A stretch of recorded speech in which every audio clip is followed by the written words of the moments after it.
Chapter 388. This Wu family warrior who was as tall as a mountain wasn't a random one. He was the warrior who had fought with Li Mo to the very end during the seven-city martial tournament and had fallen off the stage together with him. He looked at Li Mo with eyes full of battle intent.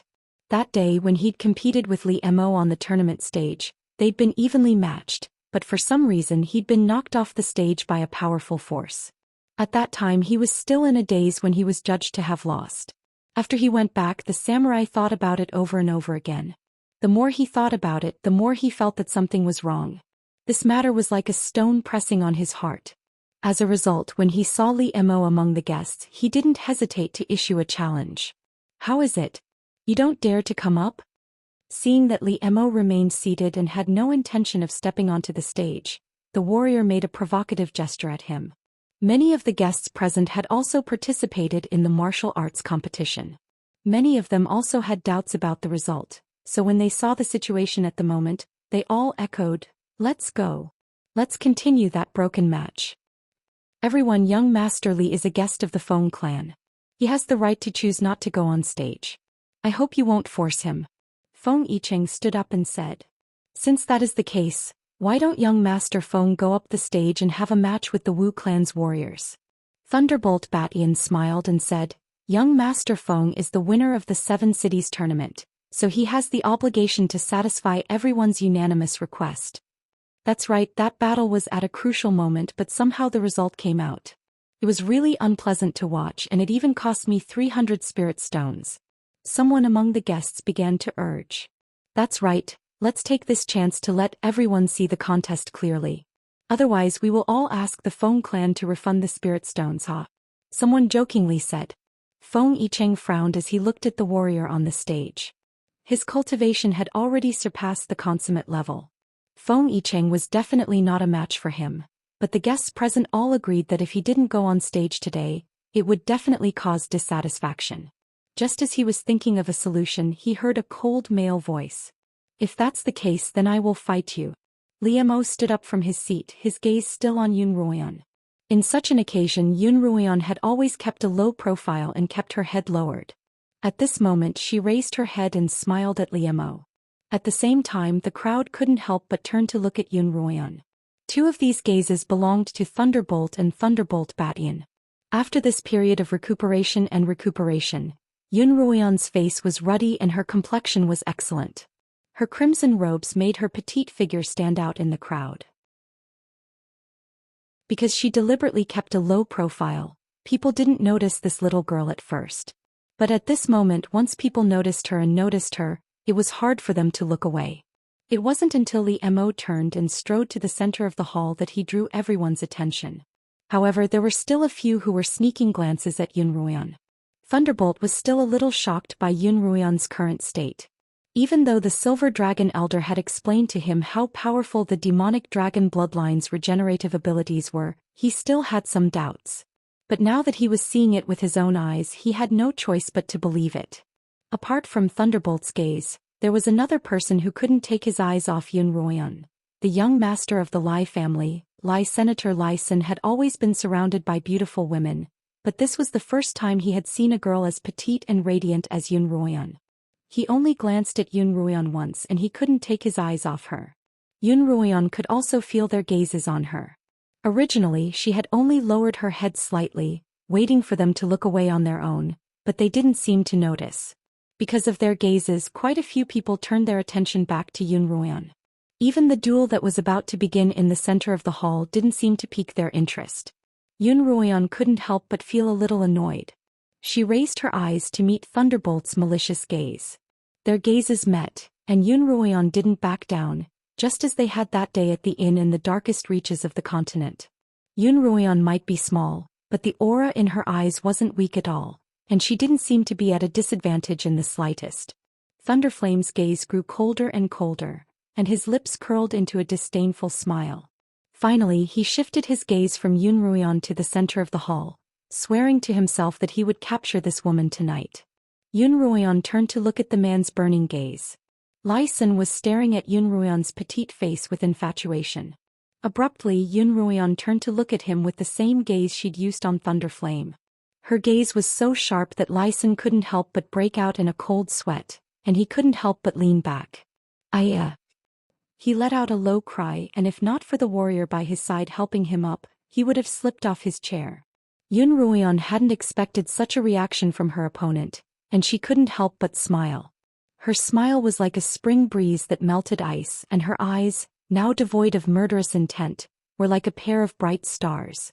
Lyson smiled awkwardly as he adjusted his sitting posture. When he looked at Yun Ruoyan again, she had already returned to her previous silent, bowed posture. At this point, the two combatants on the stage were about to begin their duel.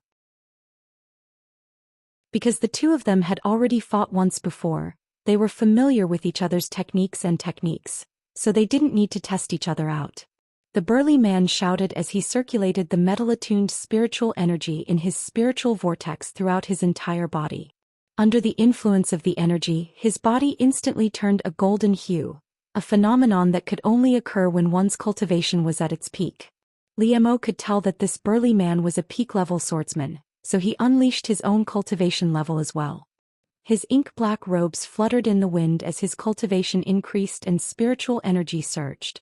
The two peak swordsmen faced off against each other, and the aura they exuded was astonishing. The warriors on both sides of the VIP stands all stepped forward to protect the heads of the various families, lest they be affected by the shockwaves of the duel. The burly man shouted again, took out a similarly golden broadsword and swung it at Li Mo. The full-force blow of a peak swordsman had the power to split open a mountain, and the wind it generated caused all the cups and bowls on the table to clatter. The golden sword light stung everyone's eyes, but because of their previous experience, everyone endured the blinding light and stared intently at the two combatants in the center of the hall.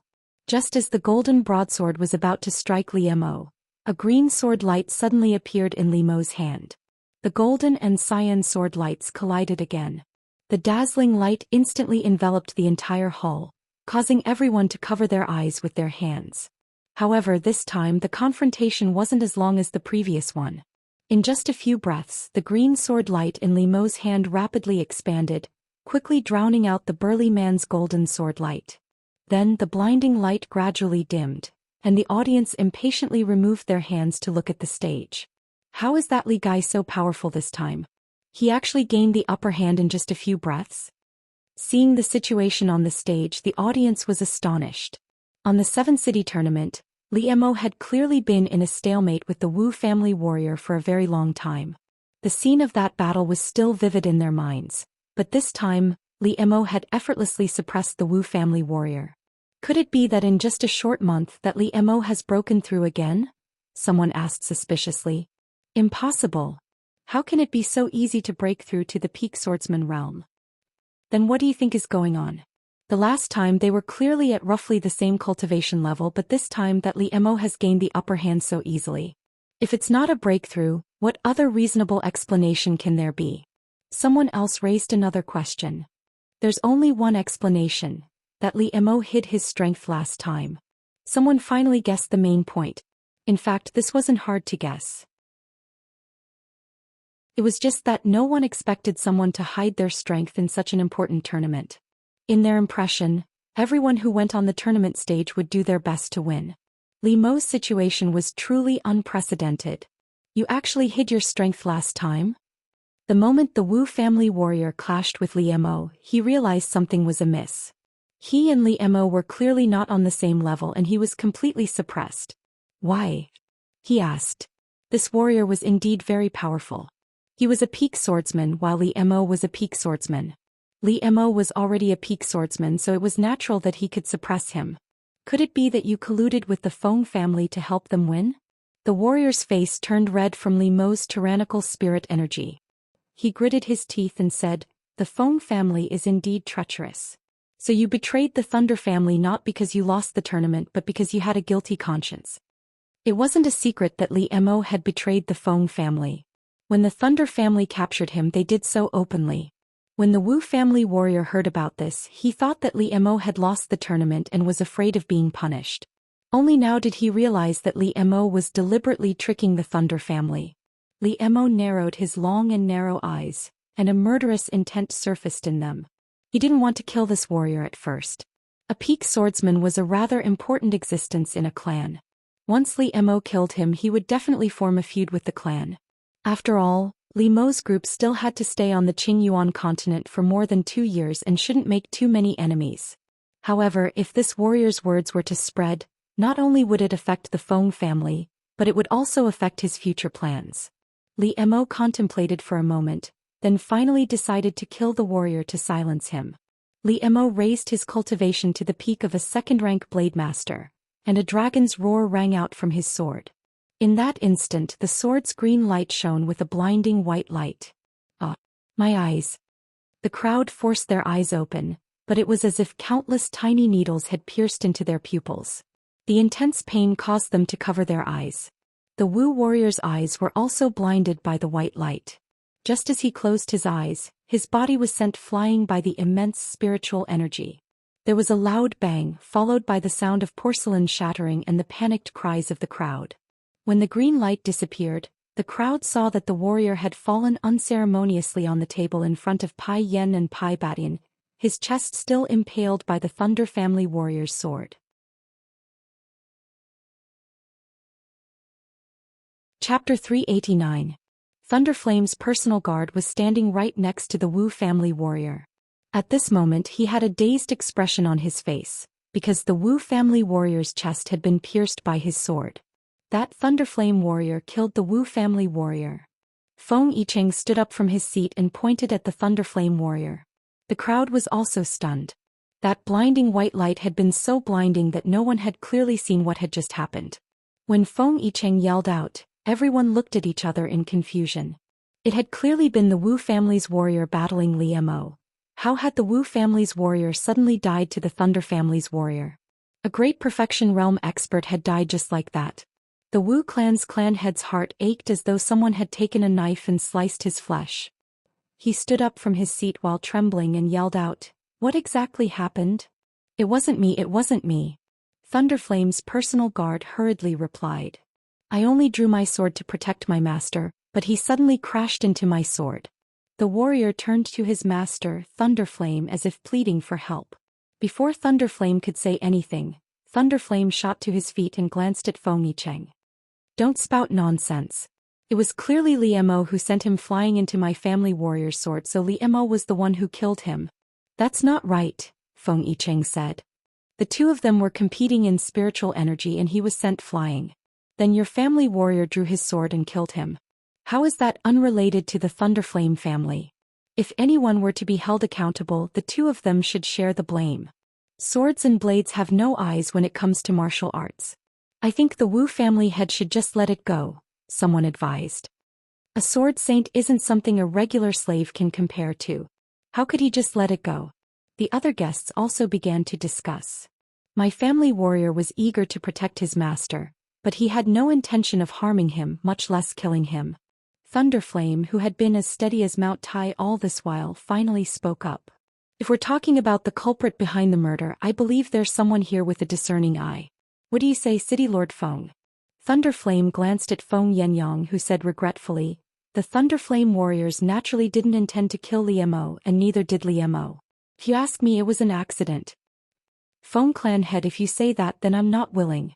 A martial warrior at the great perfection realm of the Wu clan died here just like that. Don't tell me he died in vain?"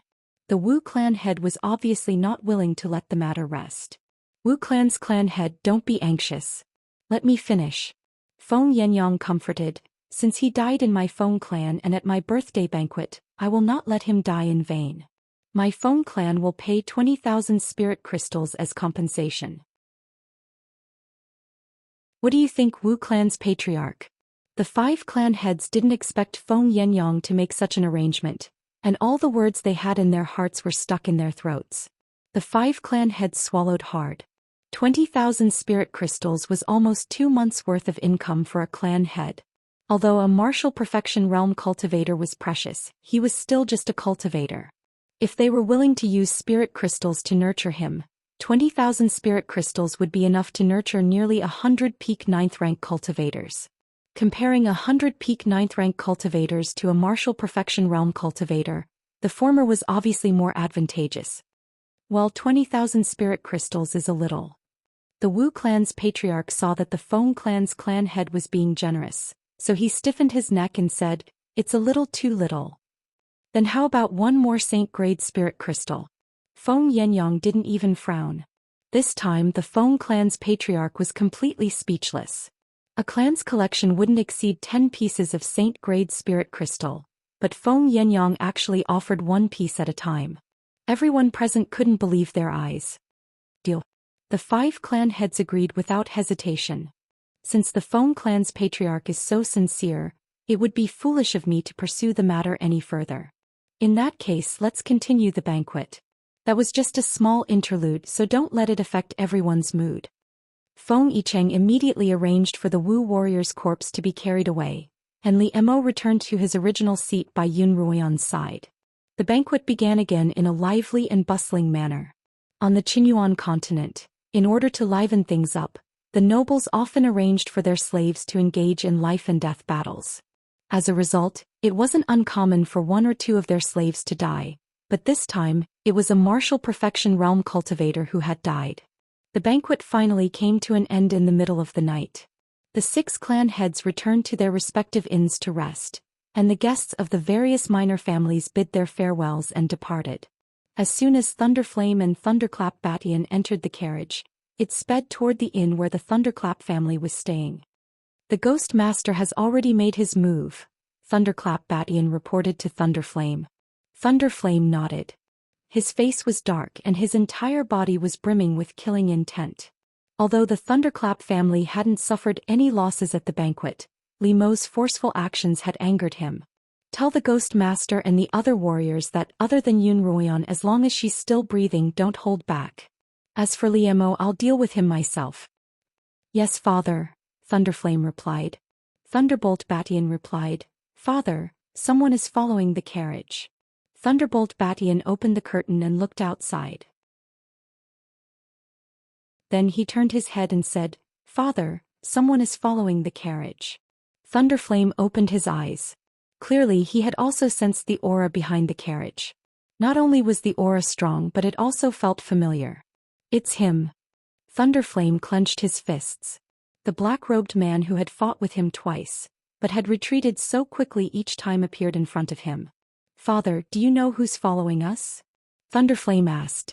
"It's the black-robed man who's always spoiling our plans," Thunderflame replied. "And he's here again." The horse carriage soon arrived at the courier station. The father and son of the Thunderflame family entered the courier station and quickly changed into black clothes. Thunderflame said to Pai Batian, "That black-robed man is just outside. I'll go and meet him. Li Mo's cultivation level should be about the same as yours." After the father and son agreed, they flew out of the window from the front and back. Fengbua stood in front of Thunderflame and blocked his path. "Who are you exactly?" Thunderflame stared at the black-robed Fengbua. "Why do you keep spoiling my plans?" "Ha!" Count of the Wind sneered and replied in a hoarse voice, "City Lord Thunderbolt, if your plan succeeds, my plan will be ruined. Since that's the case, it seems I'll have to deal with you first to complete my mission," Thunderflame said coldly. "That's right," Fengbua agreed. As soon as he finished speaking, Thunderflame attacked. There was no need to test the waters in a fight between experts. Thunderflame instantly raised his cultivation to that of a great perfection cultivator. His fists instantly turned an earthen yellow. He was using an earth elemental external technique. The earth element and the metal element were both external techniques that relied on the combination of the physical body to engage in close-range combat. Once hit, even those with a higher cultivation base would be severely injured. Therefore, when faced with these two techniques, unless the opponent's cultivation base was at least 2 levels higher than the opponent's, it was best not to take the attack head-on. Fengbua naturally wouldn't take Thunderflame's attack head-on. As he retreated, he released vines to obstruct Thunderflame's attack. Layers upon layers of vines formed a wall in front of Fengbua. Thunderflame's fist smashed into the wall of vines, sending leaves and branches flying in all directions. Fengbua was a little shocked. Thunderflame's fist was already stronger than a 3rd-level Great Perfection Blade Master. The last time he'd fought Thunderflame, he'd only been an early-stage 3rd-level Blade Master. In just a month, he'd taken a huge step forward, and his spiritual energy cultivation was already showing signs of breaking through to 4th level. Just as Fengbo was feeling a little apprehensive, Thunderflame's earth elemental fist burst into flames. Not only is he improving rapidly, but he also cultivates both earth and fire. Fengbo was shocked once more. Thunderflame's spiritual flames quickly set Fengbo's vines ablaze, and the raging flames spread through the air towards Fengbo. With a wave of his hand, Fengbo gave up on his wall of vines and retreated. When he looked for Thunderflame again through the flames, he found that he'd already disappeared. Thunderflame had taken advantage of this small window of opportunity to escape. How sly! Fengbo growled, then flew toward the direction of Yun Ruoyan's villa. Just as Yun Ruoyan's carriage was about to reach the villa, a group of warriors suddenly appeared and surrounded it. Who are you? The leader of the group of warriors sent by the Fengs to escort Yun Ruoyan and Li Emo stepped forward and blocked the carriage. We're here to kill you. As soon as he finished speaking, the leader leaped into the air and slashed at the roof of the carriage with a cold, glinting sword. The roof of the carriage was instantly sliced apart by the sharp sword chi, sending splinters flying everywhere. A black-robed man leaped out of the carriage, standing on a sword of green light as he faced off against the leader of the black-robed men. Thunderflame, there's no need to hide. Show your face. Li Emo called out to Thunderflame, who was also standing on a sword of green light. However, Thunderflame's gaze was focused on the carriage. He could see a crimson figure nestled in the corner of the carriage. Without a word, he bent down and grabbed at that figure. Humph. Li Emo snorted. So you're here for Yenna. After that, he took out his green light sword and stabbed towards the direction of Li Mo's claw. Li Emo and Li Mo's cultivation were similar. Therefore, Li Emo didn't dare to take Li Mo's sword head-on. He had to retreat. Not only will you not be able to bring her away, but you won't be able to leave either. Li Emo raised his sword and stabbed at Thunderflame. Yun Ruoyan is in the carriage. You must capture her. Thunderbolt Batian shouted to the 20 warriors he had brought with him as he fought with Li Emo in midair.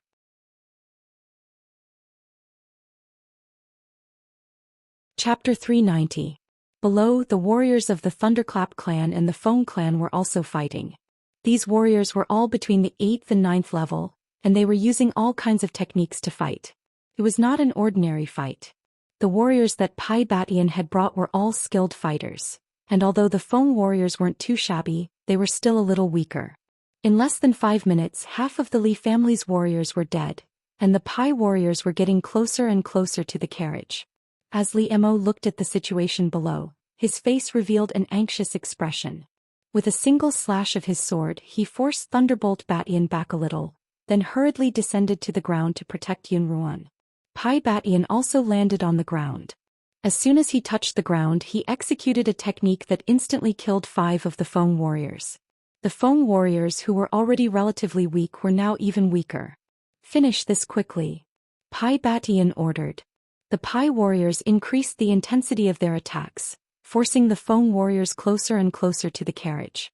Li Emo wielded his azure sword, guarding the crimson figure in the carriage closely, preventing the Pai warriors from taking a single step forward. After Thunderbolt Batian killed 3 more Feng clan warriors, he took out a whip with a flip of his hand. The scarlet whip cut through the air and lashed at the carriage. The carriage, which was already on the verge of collapse, was completely smashed by the whip. The crimson figure lay prone on the bottom of the carriage, motionlessly protecting the vital parts of her body from the shockwaves of the battle around her. When Yun Ruoyan's entire body was revealed, Thunderclap Batian couldn't help but grow a little anxious. Judging from Li Mo's anxiety for Yun Ruoyan, he knew that as long as he could capture her and use her as a hostage, Li Emo would be dead for sure. Trap Li Emo for me. Pai Batian issued another command. Of the remaining dozen or so Pai warriors, only 3 were left to deal with the remaining 5 Feng warriors, while the rest attacked Li Emo simultaneously. Fireballs, icicles, rattan vines and rocks flew at Li Emo. Although these techniques weren't enough to hurt him, the overlapping attacks of more than 10 techniques caught him off guard. Furthermore, he had to prevent the attacks from damaging the carriage behind him, so he only had time to react. At this moment, however, Thunderbolt Batian's hands were free. Spiritual energy surged beneath his feet, and he leapt high into the air, leaping past Li Emo and grabbing at the red figure in the carriage behind him. Yun Ruoyan, let's see where you can run this time. Thunderbolt Batian hooted, a smug smile on his face as he grabbed Yun Ruoyan's arm. He didn't have any tender and protective feelings for the fairer sex. He used quite a bit of strength in this blow, which was enough to shatter an ordinary person's bones. However, the person in his hand did not cry out in pain at all. Instead, what made Thunderbolt Batian feel strange was that the arm in his hand was strangely sturdy.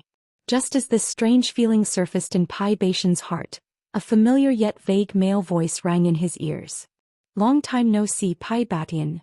As this voice rang out, a yellow sword aura flashed by his side, and Pai Batian felt an intense bone-piercing pain in Yun Ruoyan's left arm. Arg! Pai Baishan's cry of pain reverberated through the air, and the bone-piercing pain continued. That yellow sword aura slashed at Pai Baishan's body once more. Enduring the pain, Pai Batian didn't even have time to see what was happening. A sword aura rose from beneath his feet and he flew up into the air. When he looked down from midair, he saw a person dressed in a dark robe standing at the bottom of the carriage. However, it wasn't Yun Ruoyan but a burly man. Qin Feng stood tall on the carriage like a pine tree. He tore off his pink robe, revealing a warrior's outfit underneath. He held his gigantic saber in one hand and with the other he pulled off Pai Baishan's other arm. He shouted to the sky, "Pai Batian, today I'll avenge the students and instructors of the Beastmaster Hall." Then he brandished his gigantic saber and chopped Pai Baishan's arm into pieces. Pai Batian felt that the bone-piercing pain in his left arm had turned into a bone-piercing pain in his brain. The extreme pain drove Pai Batian into a frenzy. His sensible choice was to flee, but his madness caused him to lash out at Qin Feng with the scarlet whip in his hand. By this time, Li Mo had already dealt with the dozen or so Feng warriors. When he saw that Pai Batian was attacking Qin Feng in a frenzy, he immediately leaped onto the carriage and stood in front of Qin Feng. The scarlet whip wrapped itself around Li Mo's green light sword. The two of them stared at each other, separated by the sword and the whip. "You've lost," Li Mo exclaimed. "That might not be the case," Pai Batian replied coldly. "Don't think that you can fool everyone with your little tricks. The Ghost Master has already brought more than 20 warriors to capture Yun Ruoyan. That black-robed man is being held back by my father and you're still here. I'm afraid that Yun Ruoyan has already fallen into the hands of the Ghost Master." Li Mo's gaze turned cold. "It looks like I'll have to finish you off as soon as possible." Li Mo had set up a trap for Yun Ruoyan to hide while Qin Feng disguised himself as her to lure Pai Batian and the others out. However, while the Ghost Master was monitoring Yun Ruoyan's group, he had discovered that they frequently visited Feng Yicheng's residence. Although he had no way of knowing what Yun Ruoyan's group was planning, his many years of experience in the art of deception could tell that something fishy was afoot. Although he wasn't sure, he still suggested a backup plan and Pai Batian agreed. He had Pai Yen and Pai Batian follow Li Mo's group, and if nothing went wrong they would be able to capture Yun Ruoyan. As for the Ghost Master, he led another group of warriors to lie in ambush around Feng Yicheng's residence, just in case. The Ghost Master didn't lie in ambush for long before he saw Yun Ruoyan being escorted into the courtyard by Feng Yicheng's group. Once Yun Ruoyan's group entered the courtyard, the Ghost Master leaped over the walls and easily killed all of Feng Yicheng's guards. At that moment, Yun Ruoyan, Feng Yicheng and Zhou Yifeng were waiting for Li Mo's return in the main hall. "Don't worry." Feng Yicheng saw that Yun Ruoyan was sitting stiffly on the chair, evidently worried and nervous. He comforted her. "Leave it to my uncle to deal with Thunder Flame. As for Pai Batian, he's too anxious to see through your plan." Yun Ruoyan nodded slightly. This plan was one that she and Li Mo had come up with after much thought, and it had received everyone's support. In truth, she had desperately wanted to stay in the carriage and face danger with Li Mo. However, logic told her that, given her current strength, she would only be a burden. The further away she was from Li Mo, the safer he would be. And Li Mo's greatest wish was to keep Yun Ruoyan out of danger with him. "Shu." Zhou Yifeng, who was leaning against the door frame, suddenly turned to Yun Ruoyan and Feng Yicheng and gestured for them to keep quiet. "What's the matter?" Qin Feng asked in a low voice. "Someone's come in, and more than one." Zhou Yifeng quickly rushed to Yun Ruoyan's side. "Do you have a place to hide? Hurry and hide, Ruoyan." "Stop hiding, none of you will be able to escape." A hoarse and unpleasant voice suddenly came from outside the door. Along with the voice, a gust of cold wind blew in from outside the door. The cold wind carried a wisp of black energy, and it slowly coalesced into a black figure not far from Yunruoan. The Ghost Master. Yunruoan called out. "Mute girl, why aren't you calling me master anymore?" "Huh." The Ghost Master cackled. Feng Yicheng and Zhou Yifeng both stood in front of Yunruoan. At the Ghost Master's command, a dozen or so cultivators leapt in from outside, and another 10 or so formed a second line of defense in the courtyard. Other than Yunruoan, kill the other two. At the Ghost Master's command, the dozen or so cultivators in the room charged at Zhou Yifeng and Feng Yicheng. A blood-curdling scream came out of the Ghost Master's mouth. He took a few steps back and his ghostly hand was smoking. When the Ghost Master used his ghost hand to grab her, she quickly took out the Scarlet Eye Spirit Sword and used it to block the Ghost Master's hand. The Ghost Master managed to grab the Scarlet Eye Spirit Sword. The scorching heat of the Scarlet Eye had severely injured the Ghost Master's ghostly hand in an instant. The Scarlet Eye is the bane of ghosts like you. I'm afraid it won't be so easy for you to catch me. Yunruoan held the Scarlet Eye Sword horizontally in front of her, not showing the slightest hint of fear in the face of the Ghost Master. The Ghost Master had witnessed Yunruoan's prowess firsthand. Not to mention her cultivation, just her bravery and bravery alone had allowed her to face off against Yunruoan, who was several realms higher than her. She had even managed to escape from Yunruoan's clutches, and she was still standing in front of him unscathed. She had even called for such a large group of cultivators to capture her. When the Ghost Master thought of this, he gave up on the idea of personally dealing with Yunruoan. Instead, he took out a small black bottle from his robes and pulled out the cork. A black gas floated out of the bottle and slowly coalesced into a humanoid figure in front of Yunruoan. This was none other than the ghostly figure that Yunruoan had sent to deal with the Ghost Master that day in the darkest of inns. Yunruoan looked at the ghostly figure hovering 3 inches above the ground, her brows furrowed tightly. Ever since she had been rescued by Liemo, the ghostly figure hadn't appeared, and she had guessed that it had been captured by the Ghost Master. Although Yunruoan wasn't surprised to see the ghostly figure, her heart sank.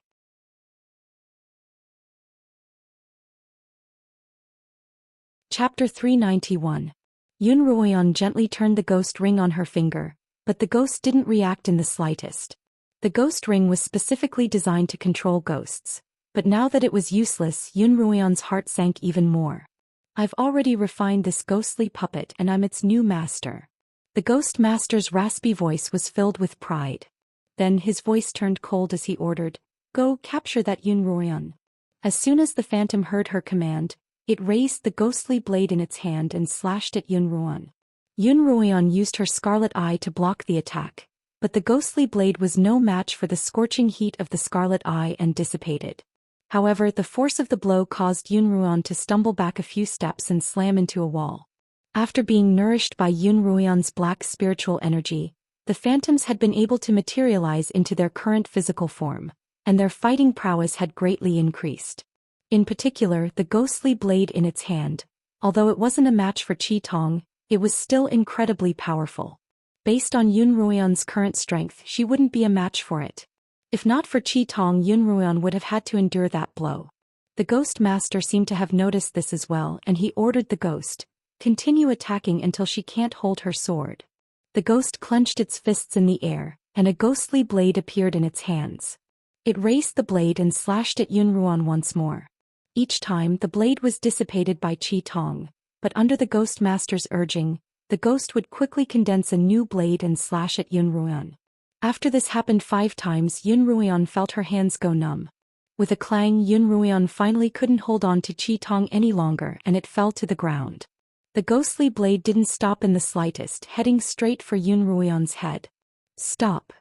The Ghost Master shouted in time, and the blade stopped just inches from Yunruoan's head. "Miss Yun, you'd better behave." Seeing Yunruoan's gaze on Qi Tong, the Ghost Master turned to the ghost. "Knock her out." The ghost raised its hand and struck at the back of Yunruoan's neck. "You dash." As soon as she opened her mouth, she felt a sharp pain in the back of her head and fainted. Qi Tong turned into a streak of light and entered Yunruoan's body. "Stop." The Ghost Master used his ghostly hands to lift the unconscious Yunruoan up. while the ghost demon placed a ghostly blade against Yun Ruoyan's neck.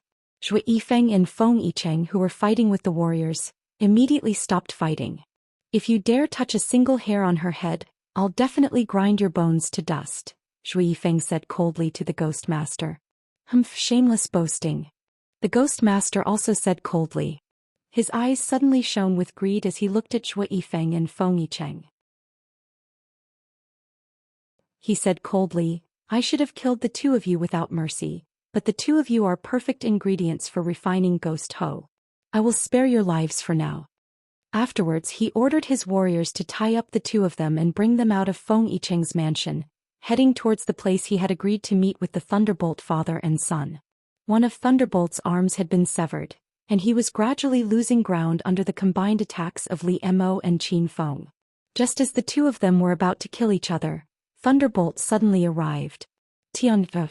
In midair, Thunderflame could see Pai Baishan's bloodied body being pincered by Li Mo and Qin Feng's attacks. With a heart-wrenching cry, he sped toward Li Mo and Qin Feng. Qin Feng, Li Mo said to Qin Feng, I'll leave Thunderbolt Batian to you. With that he activated his spiritual sword and charged at Thunderbolt Flame. How dare you hurt my Tian? I'll kill all of you.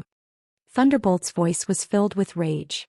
His earthen yellow fists were enveloped in a layer of spiritual fire as he punched at Li Mo. Li Mo took out his azure sword and thrust it at Thunderflame's fist. Although Li Mo's sword wasn't an ordinary weapon, Thunderflame's cultivation was much higher than his, and Thunderflame's fist was able to withstand Li Mo's sword. Eat another punch. Thunderbolt's other fist came at Li Mo, who had no choice but to retreat. Li Mo steadied himself and turned back to look at Qin Feng and Sui Baishan's situation. Sui Batian was already an arrow at the end of its flight. Therefore he was fighting with all his might. He was fighting with Qin Feng in a suicidal manner. Therefore Qin Feng wasn't able to kill him in a short time. Tianfu. In his panic, Thunderflame tried to circle around Li Mo, but Li Mo's speed didn't slow down at all. He didn't have the slightest chance. You're courting death. Li Mo roared. Thunderbolt. You're the one courting death this time, aren't you? Li Mo looked behind Thunderbolt. Thunderflame also sensed a powerful aura behind him. Turning around, he saw Count of Wind hovering 30 feet behind him on his flying sword. City Lord Thunderbolt, you run pretty fast, Count of Wind whispered. But I'm not slow either. Thunderflame glanced at Sui Batian, who was locked in a deathmatch with Qin Feng, then at Fenghua and Li Mo, who had formed a pincer attack on him. He laughed bitterly. Are we really going to lose our lives here? I, Thunderbolt the First, have miscalculated time and time again. In the end, I can't even protect my own son. Those who are too ambitious and ruthless usually don't have a good ending, Count of Wind said. Who are you? Can you let me die knowing? Thunderflame asked Count of Wind, who was hidden in the black robes. Who are you? Thunderbolt and Wind City had always been at odds with each other. In recent years, with the rise of Wind City, the two had become even more hostile. Although killing Thunderbolt wasn't part of the Feng family's plan, it was a gift from the heavens. Count of Wind was naturally more than happy to oblige. Who I am isn't important. What's important is that today I'll use all my strength to take your life. Count of Wind was an extremely cautious man. Even if he decided to kill Thunderbolt, he wasn't willing to reveal his identity as a member of the Feng family. Since that's the case, let's use our best moves. Thunderflame took out a large blade and pointed it towards the sky. A yellow and red spiritual energy fused into one and soared into the sky from Thunderflame's blade. In a split second, dark clouds covered the sky, and crackling sounds of thunder could be heard in the sky. Not good, he's going to use a lightning-attracting technique. Count of Wind shouted. As he did so, a bolt of lightning fell from the sky. Thunderbolt pointed his broadsword in Li Mo's direction. With a deafening crack, the bolt of lightning struck Li Mo's back. Li Mo turned around and saw that Qin Feng was fighting Pai Batian with obelisk in hand. Caught off guard, he was struck by a bolt of lightning from the sky, and his entire body was charred black as he fell from the sky. Qin Feng. Li Mo called out as he chased after Qin Feng, catching his falling body in his arms. Li Mo. Qin Feng was still conscious. With great difficulty he said, "You must kill Thunderbolt Batian for me." Avenge the students and instructors of my Imperial Beast Hall. All right, I'll definitely kill him, Liemo replied. When Qin Feng heard this, a faint smile appeared on his charred face. His eyes slowly closed, but it wasn't clear whether he was dead or unconscious. Liemo couldn't be bothered with him. He placed him on the ground, then looked in Thunderbolt's direction. However, another bolt of lightning struck Liemo.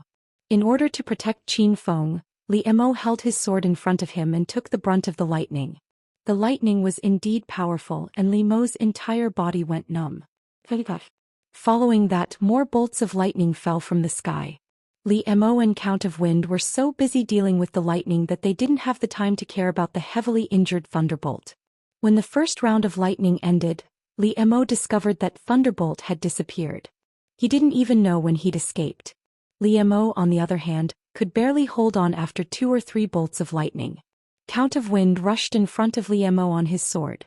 After Pai Batin escaped, Pai Yen no longer had anything to worry about and began to focus on dealing with Count of Wind and Liemo. Count of Wind stood in front of Liemo, and a few bolts of lightning struck Count of Wind at almost the same time, but Count of Wind managed to withstand them all. His level of cultivation surprised both Pai Batin and Liemo Crack. A huge bolt of lightning struck Feng Bo's body once again. His black robe was torn apart by the huge lightning bolt, revealing Feng Bo's true appearance. Count of Wind from the Feng clan, it's you. Thunderbolt recognized Count of Wind at a glance. Count of Wind often accompanied Feng Yenyang to various events between the 7 cities, so there were many who could recognize him. In addition, Count of Wind had defeated Thunderbolt in the previous tournament, so Thunderbolt had a deep impression of him. It really is someone from the Feng family, Thunderbolt gritted his teeth. We'll pay you back for what we've suffered today. Then he flew off on his sword. Count of Wind was just about to chase after him when Liemo called out from behind, Count of Wind, hurry to Feng Yicheng's manor. Ruan might be in danger. Liemo had withstood 3 or 4 bolts of lightning. Although he wasn't seriously injured, his spiritual energy had been temporarily impeded. He didn't have time to recover before he leaped onto Count of Wind's sword and sped toward Feng Yicheng's manor. Not long after the two of them flew off, a streak of sword light shot toward them. It was none other than Feng Yicheng. Brotherly uncle. Feng Yicheng called out anxiously. Hurry up and save Shui Yifeng and Miss Yun. What happened to them? Count of Wind asked. Thunderbolt's subordinate, a ghostly master, broke into my manor and captured the 2 of them. I was captured as well, but Shui Yifeng killed a few of the warriors around me and helped me escape, Feng Yicheng explained. How are they? Liemo asked anxiously. Miss Yun has been knocked unconscious and Shui Yifeng is seriously injured, Feng Yicheng replied. Which direction did they go? Take us there, Count of Wind said. With Feng Yicheng leading the way, the 3 of them chased after the ghostly master's group.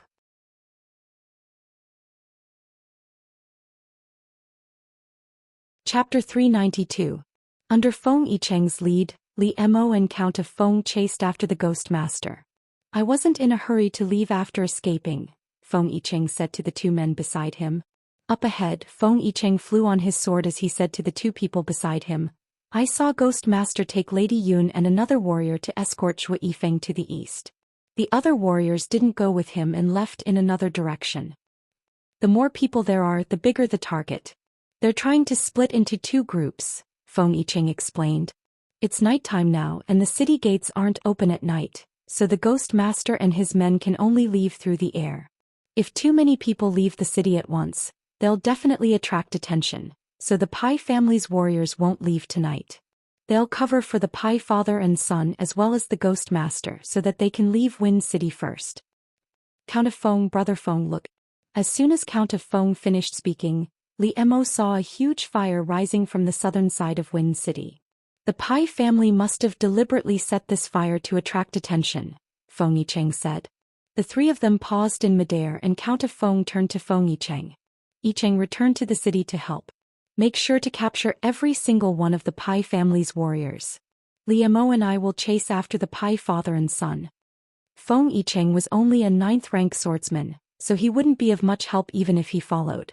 Upon receiving Count of Feng's orders, he turned and flew toward the area where Wind City was on fire. Count of Feng, where will the Pai father and son leave Wind City? Liemo asked as he stood behind Count of Feng. Although Wind City's defenses weren't as exaggerated as those of Pai City, Liemo could tell that Wind City's defenses were lax on the outside but tight on the inside. Apart from the 4 city gates, we've set up at least 10 hidden sentries along the city walls, Count of Feng explained. As long as an unknown person leaves the city at night, they won't be able to escape the eyes of these sentries. As soon as they're discovered, a signal flare will be sent out. As soon as Count of Feng finished speaking, another purple signal flare flew into the sky from the eastern city wall. There's a signal flare there. Liemo pointed ahead. They left from there. Let's chase after them. The sword light under Feng Bo's feet instantly turned into a stream of light and chased after the signal flare. When they arrived, the two of them saw that the sentries set up by the city wall had already been destroyed, and the 3 warriors were all heavily injured and lying on the ground. Where are they? Count of Wind asked one of the warriors who was still conscious. That warrior pointed outside the city wall with difficulty and said, "We couldn't stop them. They all flew out of the city." The 2 of them continued out of the city in pursuit, and this pursuit lasted for an entire day and night. Only when they reached the gates of Thunderbolt City did they finally see the Thunderbolt father and son, as well as the Ghost Master Yunruyan and the others. However, they were still more than a kilometer away. Zhou Yifeng was escorted into Thunderclap City by the Thunderclap father and son, as well as the Ghost Master and another warrior. Count of Wind rode his sword and stopped outside Thunderclap City. In the end, I still didn't catch up. As soon as he finished speaking, a figure flashed by his side. It was Liemo, who was riding his own sword of azure light toward Thunderclap City. "No!" Count of Wind hurriedly shouted as he chased after Liemo, "Stop right there." Count of Wind was much faster than Liemo, and he quickly caught up to Liemo and blocked his path. "Get out of my way, I'm going to save Yenner." Because of his anxiety, Liemo's eyes were slightly red. Just now he had clearly seen Yunruyan being carried on the Ghost Master's shoulders. That silent movement made Liemo feel as if a knife was stabbing into his heart. If we'd caught up to them outside Thunderclap City, we'd naturally have to do our best to save them because that way, there'd still be a chance that they'd be rescued. But if we tried to rescue them now, not only would we not have any hope of getting them out, we might even lose our lives. Count of Wind tried to stop him. "Count of Wind." Liemo frowned. "Can't you and I save 1 or 2 people from the Thunderclap family given our strength?" Count of Wind was the strongest person Liemo had ever seen on the Dark Abyss continent. Although Count of Wind wasn't the strongest, his cultivation was still top-notch. The 2 of them working together could easily be imagined, which was why Liemo had asked such a question. "You might not know this, but the Thunderclap family hides a frightening power, one that the 2 of us can't fight against." Count of Wind sighed, a look of awe on his face. "What frightening power?" Liemo asked. "As for what exactly it is, no one outside of the Thunderclap family knows," Count of Wind replied. Count of Wind replied, "I only know that this power comes from the extreme Abyss continent. Do you remember when you were sealed in the ocean when you first arrived here?"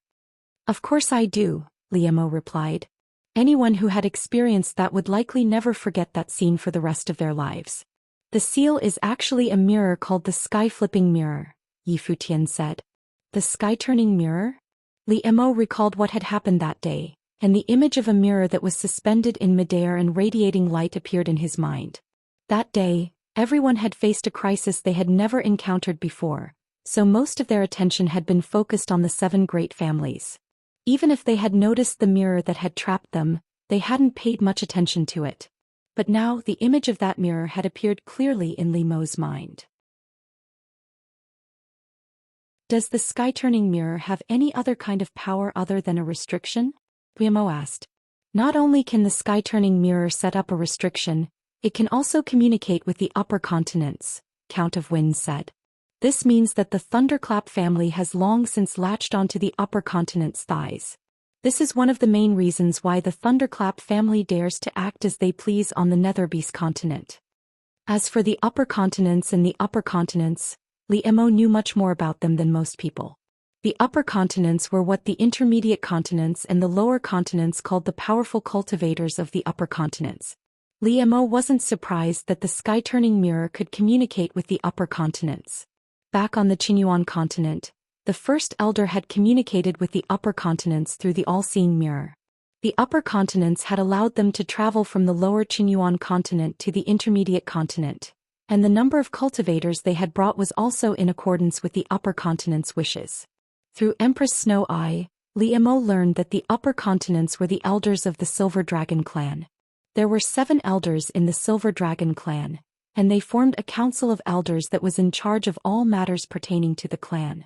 However, due to a 1,000-year rule, they couldn't directly interfere with the affairs of the intermediate continents and the lower continents. Even the first elder didn't dare to break this rule. Only when there was a special situation would the Council of Elders come up with a plan to communicate to the intermediate and lower continents. Li Mo's group, as well as many cultivators from the lower continents, had come to the Qinyuan continent as a result of this intervention. As for why they were required to send people here every 3 years, Li Mo couldn't think of a reason. As far as I know, the upper continents aren't allowed to interact with the people of the intermediate and lower continents alone, much less provide them with help. You know this too? The first elder was rather surprised that Li Mo knew this. I learned it from my master, Li Mo replied. My master is the person with the highest status on the continent, and he can communicate with the upper continents through the all-seeing mirror. No wonder. The first elder nodded. 20 years ago, the 7 cities also had a mirror that allowed them to communicate with the upper continents, but it suddenly broke for no apparent reason. Since then, the 7 cities have lost contact with the upper continents. Not long after, the Thunder Clan brought out the sky-flipping mirror. Everyone has seen the power of the sky-flipping mirror. This is one of the reasons why many small clans are afraid of the Thunder Clan.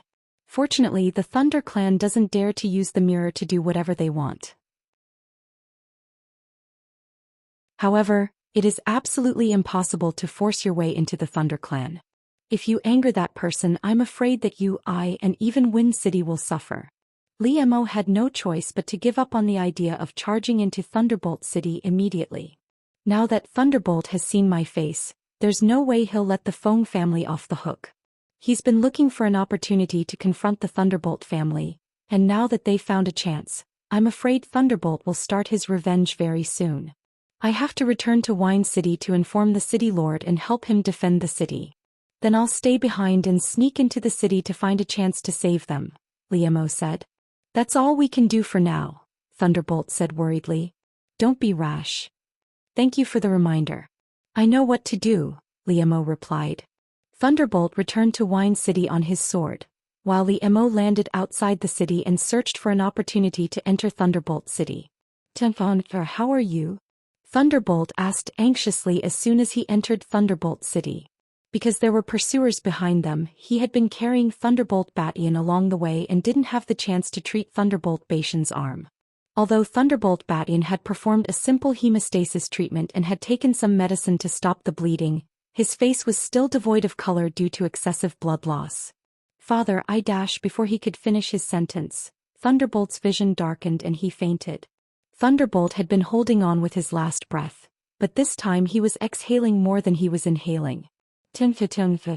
Even Thunderbolt, as the head of the Thunderbolt family, panicked at the sight of his son, who was on the brink of death. Patriarch. The Ghost Master reminded him. Hurry and bring the young lord to see the Silver Dragon Elder. He'll definitely be able to save the young lord. Thunderflame reacted and immediately carried Thunderclap Batian towards the City Lord mansion.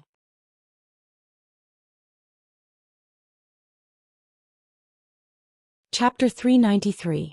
As soon as they entered the manor, Thunderflame carried Sui Batian directly into a dark room in his bedroom. The Ghost Master carried Yun Ruian and followed behind him, while Zhui Feng was brought to a room where the warrior locked him up. Thunderflame placed Pai Batian on the ground in front of the sky-flipping mirror. Then he walked up to the mirror and bit his finger, dripping a drop of blood onto its surface. Under normal circumstances, Thunderflame and the Silver Dragon Elder would arrange a time and place for their next meeting through the sky-turning mirror, or the Silver Dragon Elder would summon them. If Thunderflame wanted to see the Elder, he would have to use his blood essence to activate the sky-turning mirror, and only then would he be able to contact the Elder. The drop of essence blood that had dripped from the middle finger landed on the surface of the sky-turning mirror and was quickly absorbed by it. An image gradually appeared on the pitch-black surface of the mirror. The silver dragon Grand Elder appeared on the surface of the mirror. Thunderflame, why have you summoned me at this time? The elder seemed displeased to be interrupted in the middle of something. Have you captured Yun Ruoyan? Before Thunderflame could finish his sentence, he fell to his knees and sobbed to the silver dragon elder. Yun Ruoyan has been captured. However, my son Pai Batian was severely injured during the capture. I beg the elder to save my son's life. The Ghost Master placed Yun Ruoyan on the ground from his shoulder for the elder to see. The elder's snow-white face suddenly appeared on the surface of the mirror, and as soon as he saw Yun Ruoyan's face clearly, a ray of white light shot out from the mirror and landed on Yun Ruoyan's body. Yes, that's right. The elder finally smiled in satisfaction. She's indeed the heir of the silver dragon bloodline. The demonic dragon blood in her body is even thicker than her father's. Thunderflame, Ghostmaster, you've done well this time. Elder, look at my son. Thunderflame prostrated on the ground, his voice trembling from his anxiety. Since he was injured while working for me, I naturally won't leave him be. The beam of divine light from the sky-turning mirror shifted from Yun Ruoyan's body to Thunderbolt Bashan's. Only when Thunderflame saw that Pai Bashan's face was slowly regaining some color did he finally relax. He looked at Yun Ruoyan, who was also lying on the ground, and the hatred in his eyes was so intense that it seemed as if he wanted to tear Yun Ruoyan to shreds to appease even a fraction of his anger. His life is no longer in danger. In less than half a cup of tea's time, the Silver Dragon Elder had finished treating Thunderflame's injuries. Thank you, Great Elder. Thunderflame kowtowed on the ground. First Elder, what should we do with Yun Ruoyan? She was seriously injured last time and hasn't fully recovered yet. The Great Elder said, keep her here first and let her recover from her internal injuries. I'll bring her back in 5 days. Do you still want to treat her? Thunderflame asked carefully. As far as he knew, the demonic and silver dragons were mortal enemies, and the First Elder should have dealt with Yun Ruoyan as soon as he'd captured her. Why would he still want to treat her injuries?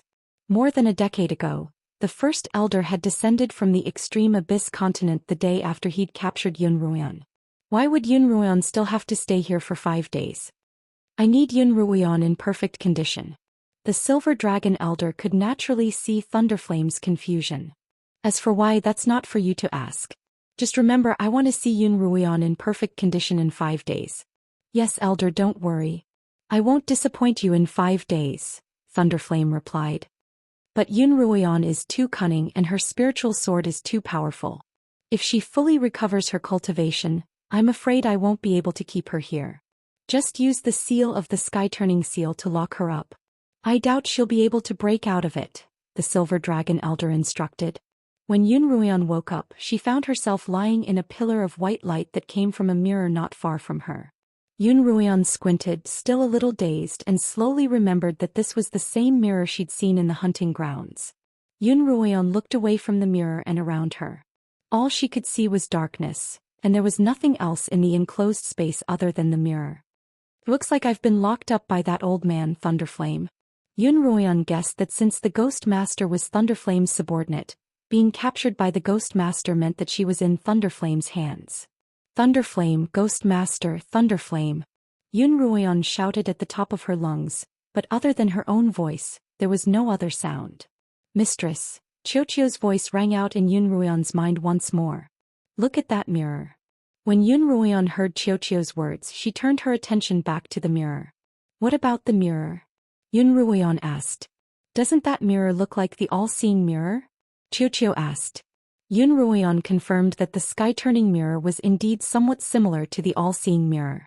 Qiuqiu continued, if the all-seeing mirror can communicate with the silver dragons on the upper continents, then could this mirror be able to do the same? If it's possible, then the Thunderbolt family might be the minions of the Silver Dragon clan, acting on the orders of the Silver Dragon clan. If that's the case, doesn't that mean that my father was captured by the Silver Dragons? Yun Ruoyan continued Qiuqiu's train of thought. Very likely, Qiuqiu replied. Qiuqiu said, the Silver Dragons must have captured you to prevent you from reviving the Demon Dragon tribe. In that case, could my mother have also been captured by the silver dragons? I don't think so, Xiu replied. Your mother was immortal and she had already given birth to you. If they wanted to capture you, they would have captured you, not your mother. Xiu also told Yun Ruoyan that the cultivators of every continent had their own rules, and that they couldn't do as they pleased. For example, the cultivators of the Heiyuan continent couldn't do as they pleased on the Qinyuan continent, and the silver dragons of the extreme abyss continent couldn't do as they pleased on the Heiyuan continent or the Qinyuan continent. This rule had been set by the cultivators of the lower and mid-tier continents after they'd helped the silver dragons exterminate the demonic dragons, and they'd all sworn oaths to abide by it. It seems that after 1,000 years the silver dragons have become disobedient. They don't dare to do as they please on the mid-tier and low-tier continents, so they've decided to raise their own minions. It's highly likely that the Thunderflame family is one of their minions. Yun Ruoyan thought for a moment. Xiu suddenly has an idea, but I'm not sure if it'll work. What is it, mistress? Let's hear it. If the silver dragons want to capture me, then perhaps I'll be able to see my father again. And Li Mo has been looking for a way to get to the silver dragon's lair. You can't. Before Yun Ruoyan could finish, Xiu interrupted her. Mistress, if you allow yourself to be captured by the silver dragons, you'll be a lamb walking into a tiger's den. You mustn't take such a risk. Mistress, I've noticed that ever since you've arrived on the Qinyuan continent, you've become very adventurous. That time you went to the spirit crystal mine with the beast cloaks, and this time, you stayed in an inn in the darkest lands and you broke through the bracelet's power. Now you're actually going to the extreme abyss continent. You weren't like this before. In the past, Yun Ruoyan had dared to do anything she wanted, but that was only if she had a certain degree of confidence. She wasn't like now, where she'd do whatever she wanted without regard for the consequences. Now that you mention it, it does seem like it. Yun Ruoyan sat cross-legged on the ground, thinking about Xiu's words. I don't know why, but I keep feeling the urge to take risks and I'm not afraid of getting hurt at all. Every time I get hurt, I feel like I've been reborn. It might not be a misconception, Xiu said after a moment's thought. Perhaps it's because of the demonic dragon blood in your body. The demonic dragon blood in my veins. That's right. As far as I know, the demonic dragon race is extremely adventurous, and their bloodlines naturally carry this trait. A portion of the demonic dragon blood in your veins has already awakened. Although it's only a small portion, it's still having a significant impact on you. Mistress, with your current cultivation you'll have to restrain yourself. If you do something irreversible in the heat of the moment, you'll be in deep trouble. Xiu had also been frightened by Yun Ruoyan's repeated actions, and it was trying its best to convince her otherwise. I understand, Yun Ruoyan replied. I'm afraid that this time, it's not that I'm willing to take the risk, but that I'm trapped here and can't get out at all. Look at this wall of restrictive spells. Yun Ruoyan reached out and touched the pillars of light around her. Although they looked like ordinary pillars of light, they were as hard as an iron wall. Mistress, don't worry, Li Mo will definitely find this place, Xiu assured. Li Mo can break through a barrier of this level with a single punch. Will Li Mo really be able to find this place? Yun Ruoyan asked Xiu. How can you be so sure? Because I can already sense Li Mo's aura, but because of this restrictive spell I can't communicate with him. In that case Li Mo must be nearby. Yun Ruoyan stood up excitedly. In fact, not only was Li Mo nearby, he had already entered the city lord's manor.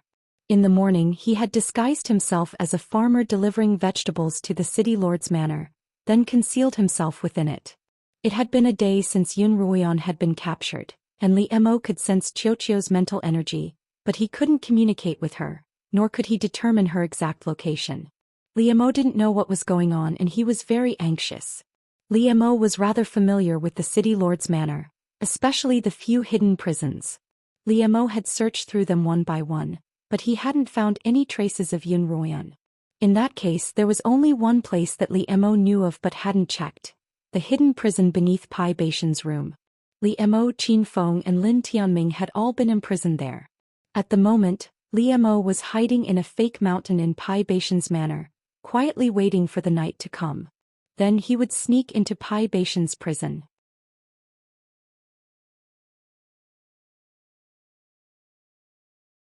Chapter 394. Although Thunderclap Bashan's life was no longer in danger thanks to the First Elder's treatment, his broken arm was still a serious injury. Furthermore, he had expended a great deal of spiritual energy during the battle, and his spiritual vortex had been shaken. As a result, he had been recuperating in his own room. The courtyard was heavily guarded, and there were even 2 guards guarding the door to Thunderclap Bashan's room. However, this wasn't a problem for Liemo. The sky had finally darkened. Just as Liemo was about to make use of the darkness to avoid the patrolling guards and kill the guard at the gate, a person walked into the courtyard. Second young city lord. The 2 guards at the gate saluted the newcomer. This newcomer was none other than Thunderbolt. At ease, Thunderclap Yang replied. How's my brother? It's nothing serious. He just has some minor injuries that he needs to recuperate from, one of the 2 guards replied. He was Thunderbolt Tyrant's personal guard. Alright, I'll go in and take a look. Thunderclap Yang pushed open the door and entered the room. When Liemo saw this, he used his movement technique to sneak to a corner of the courtyard. Then, using the wall, he silently made his way to the roof. He peeled off the roof tiles and peered into the room. Brother, what happened to you? Thunderclap Yang stood by Thunderclap Bashan's bed. My life's been spared, but my arm's been crippled. Thunderclap Bashan's tone was a little dispirited. Losing an arm had been a huge blow to him, but more than that, he was filled with hatred. I wonder if that Qin Feng was struck dead by father's lightning. I hope not, or I'd be letting him off too easily. I'll make sure to scrape his flesh off his bones to appease the hatred in my heart. And Liemo and Yunruyan, I won't let either of them off. Of course we won't let them off for injuring brother this badly, Thunderclap Yang added. Thunderbolt chimed in. I heard from the servants that you've brought back 2 people this time. I wonder if they're that damned Liemo and Yunruyan? If they are, I'll go take care of them right now and avenge you. Liemo couldn't help but lean closer to the entrance of the cave to get a clearer view of the situation inside. We did bring back 2 people, but Liemo wasn't there, Thunderclap Batian replied. If not Liemo, then who could it be? It's Zhou Yifeng and that Yunruyan's. It's all because I wanted to capture that Yunruyan that I ended up in this state. If you have the chance, you have to take good care of her for me. Thunderbolt Batian gritted his teeth. After exchanging some pleasantries with Pai Batian, Liemo could tell from Pai Bashan's tone that Yunruyan wasn't in his hands. Thus, he gave up on the idea of exploring the secret prison and followed behind Thunderbolt. Yes, Steward Hu. Go and rest, Thunderbolt said to Steward Hu, who had been following him all this while before closing the door. Guard the door well. Pay more attention to the security of the house these few days, the man with a mustache said to the guard outside the door and left. Thunderclap walked up to the table and lit the lamp. A black silhouette suddenly appeared in front of Thunderclap. Who? Thunderclap was about to scream when he felt a sharp pain in his throat. A cold, powerful hand had gripped his neck. Liemo moved his face closer to the light of the lamp. When Thunderclap saw Liemo, his mouth opened and closed, but no words came out. His face grew redder and redder.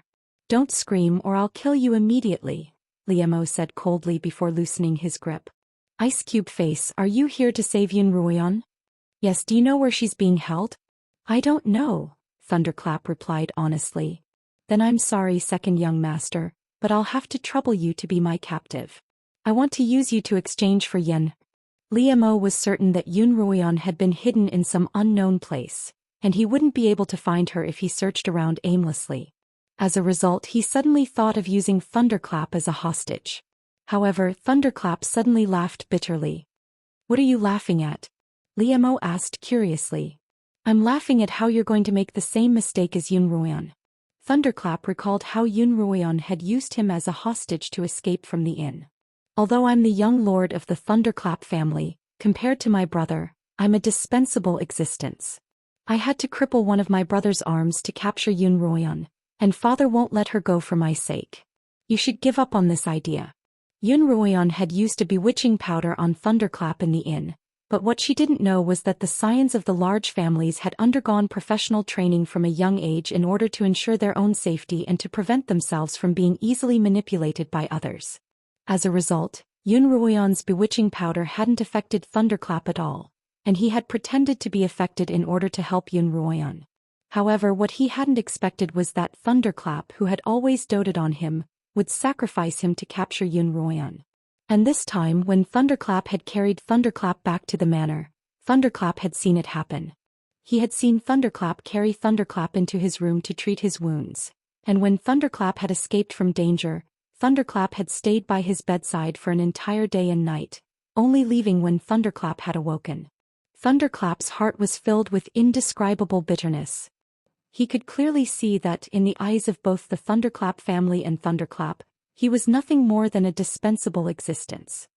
"But I can help you save Yun Ruoyan," Thunderbolt Yang continued after taking a deep breath. "You're willing to help me?" Liemo frowned. "Why?" "Because." Thunderclap was about to say that he liked her, but when he saw Liemo's cold gaze, he swallowed his words. "If I were to tell you the reason, you'd probably beat me to death right now. Once I've rescued Yun Ruoyan, you can ask her. She'll know." Liemo didn't want to waste time on such a trivial matter. Even if he didn't trust Thunderclap, there was no other way for him to find Yun Ruoyan. "If you lie to me, I'll kill you immediately," Liemo threatened, then removed his hand from Thunderclap's neck. Thunderclap rubbed his neck to relieve the numbness. "I don't know where Yun Ruoyan is being held, but if she's not in my brother's secret prison, then she must be in a secret chamber at my father's 5th high school." "A secret chamber in Thunderclap's bedroom?" Liemo's eyes gleamed. "Yes, there's a secret chamber in my father's bedroom, but I only know of its existence. I don't know how to open it." Thunderclap looked at Liemo's bright eyes. "That's why we can't go to my father's room without careful consideration. If we're discovered, not only will you and I be in danger, but Yun Ruoyan will also have no one to save." "Do you have a good idea?" Liemo asked. Thunderclap thought for a moment. "I do have a plan. My brother has lost an arm and he hates you to the core. If he can't catch you, he'll definitely vent his anger on someone else." "What do you mean?" "I'll go and provoke my brother over the next 2 days, and when he goes to vent his anger, I'll follow him. Perhaps we'll be able to find Yun Ruoyan," Thunderclap suggested. Liemo could tell that Thunderclap was a vengeful man, and Thunderclap's plan was perfect for Thunderclap. "All right, let's do that," Liemo agreed. In Thunderclap's study, Thunderclap wrote 3 letters and handed them to 3 warriors, instructing them to deliver them to the heads of the Wu, Lai, and Qin families as soon as possible. "Patriarch, have you really decided to do this?" the Ghost Master asked Thunderclap. Thunderclap's 3 letters were intended to form an alliance with the Wu, Lai, and Qin families against the Feng family. The Hua family and Jing family had always been on good terms with the Feng family. Naturally, they were treated as enemies by Thunderflame. In his letter, he said that he wanted to work together with the 3 families to accomplish a great task. The so-called great task was to annihilate the Feng family, the Hua family, and the Jing family. Thunderclap even made it clear that he was willing to accept the smallest amount of profit, as long as he could kill Liemo and Qin Feng, as well as remove the thorn in his side. "The Feng family is practically riding on my head. If I don't do something soon, there'll be no place for the Thunderclap family on the Qinyuan continent." Thunderclap slammed the table. Everyone had a sore spot, and Thunderclap's was Thunderclap Badian. Thunderclap's loss of an arm had infuriated Thunderclap. For the past few centuries, the Qinyuan continent has only had 7 cities, and the ones that have been destroyed have generally been the smaller ones. "Won't your actions incur the displeasure of the higher-ups?" the Ghost Master asked worriedly. Ever since the Divine Mirror of Heaven broke 20 years ago, the Qinyuan continent has lost all communication with the higher-ups. In the entire continent, I'm the only one who can use the mirror to communicate with the first elder of the Silver Dragons. Thunderclap didn't seem worried at all. "I've done a great service by capturing Yun Ruoyan. As long as I work for the first elder wholeheartedly, he won't blame me for such a small matter." "If that's the case, it's a good idea," the Ghost Master replied. The Ghost Master left Thunderclap's room and went straight to a dungeon not far from his room, where Zhou Yifeng was imprisoned. In the dark, damp dungeon, Zhou Yifeng was suspended in the air by chains. His body was riddled with crisscrossing whip marks and his entire body was drenched in blood. At the moment, his head was drooping and he was unconscious. "How's it going? Still not giving in?" The Ghost Master walked in and asked a bearded warrior holding a metal whip.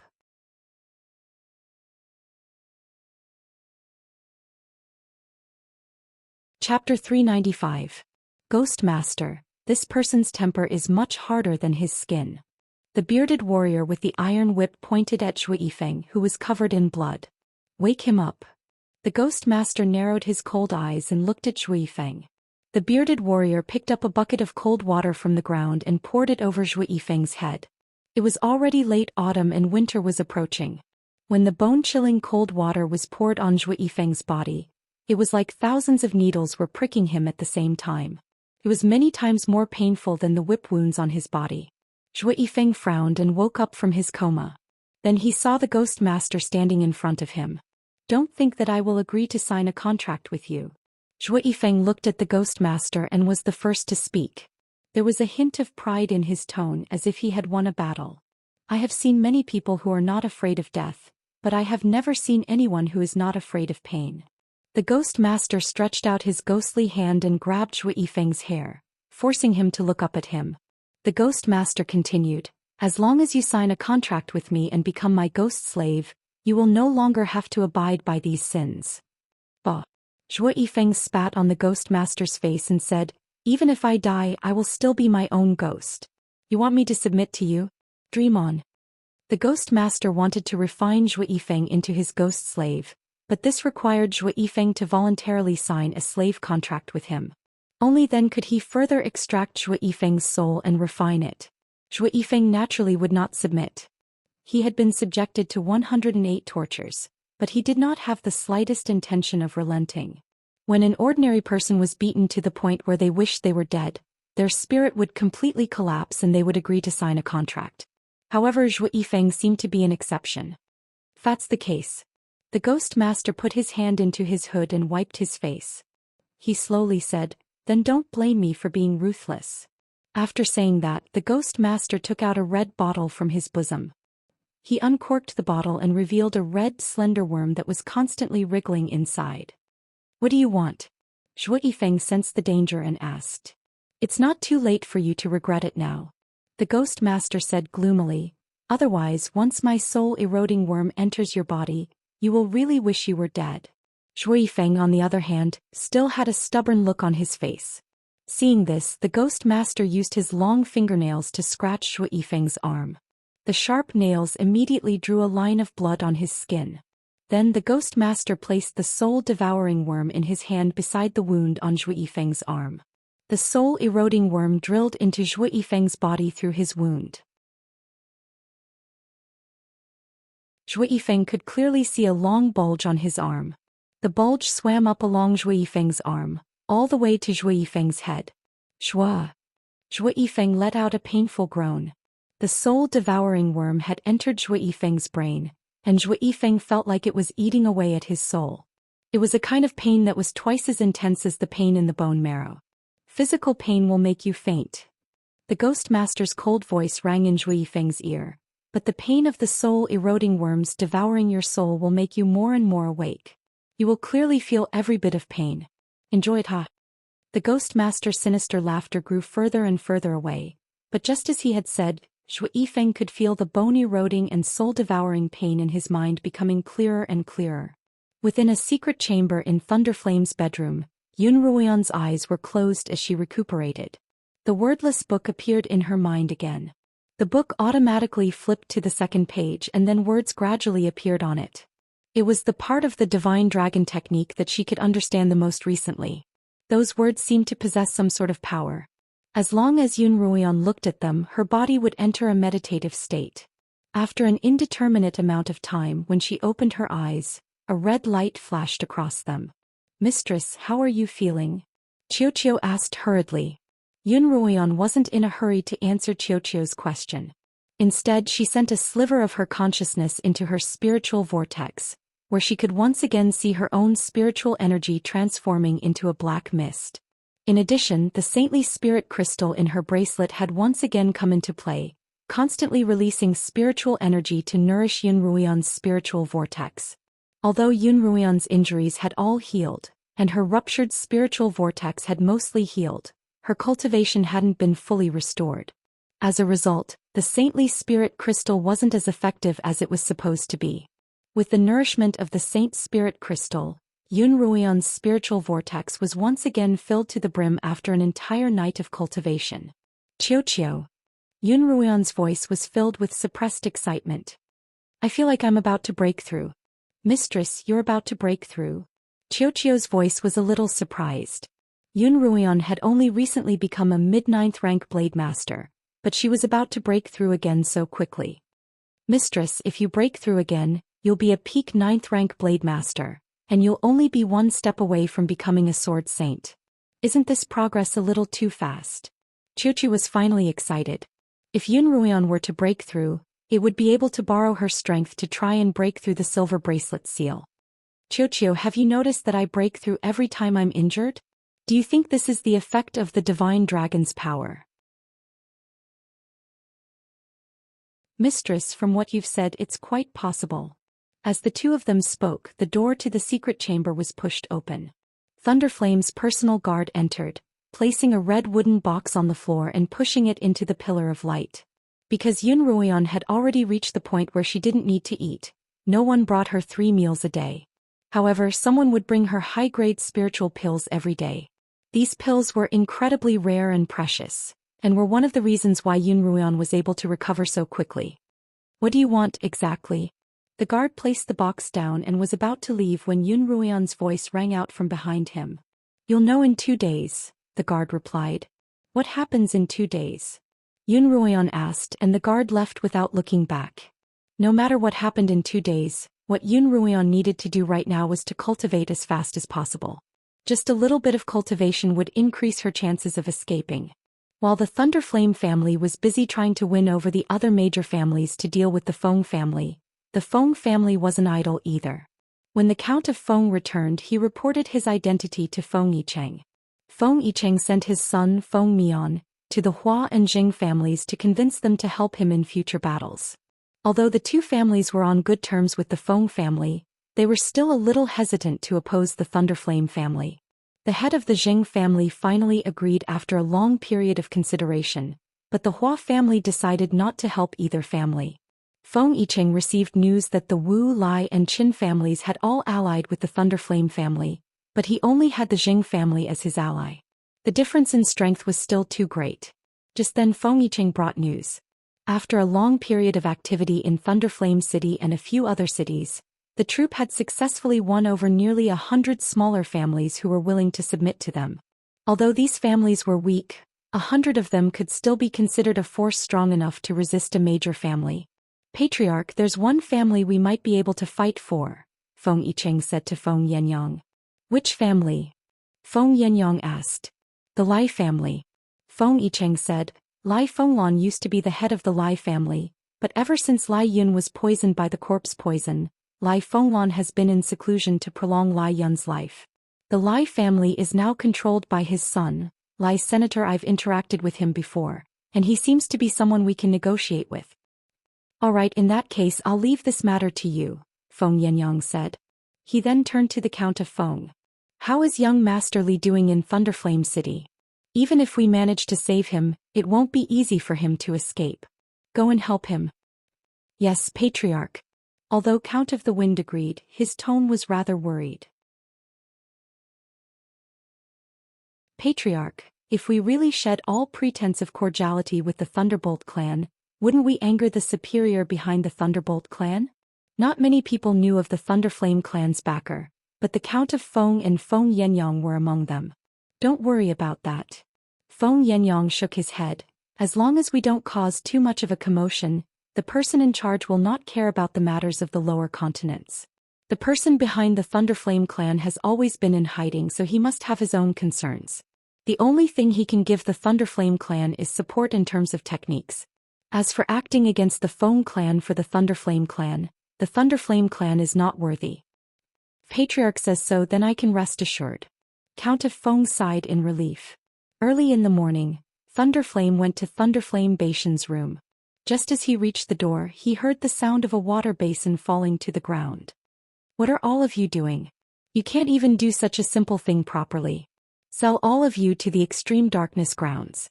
Thunderflame Baishan's furious voice came out. Thunderflame's footsteps paused for a moment, then he pushed the door open and walked in. He saw the servant girl who usually served Thunderflame Batian kneeling on the ground. There was a water basin stuck beside her and all the water was spilling out. "Brother, what's wrong?" Thunderflame walked over and asked Thunderflame Batian. "These servants don't even know how to wipe themselves. The water is either too cold or too hot." Thunderflame Batian said angrily. Thunderflame Batian, who had always been eccentric and silent, had become irritable because he lost an arm. "This servant won't dare to do it again. I beg young Castellan not to sell this servant to the extreme darkness grounds." The servant girl begged. Thunderflame glanced at her, then said to Thunderflame Batian, "Brother, this servant is responsible for taking care of your daily life. If she can't satisfy you, then no one else will be able to do it."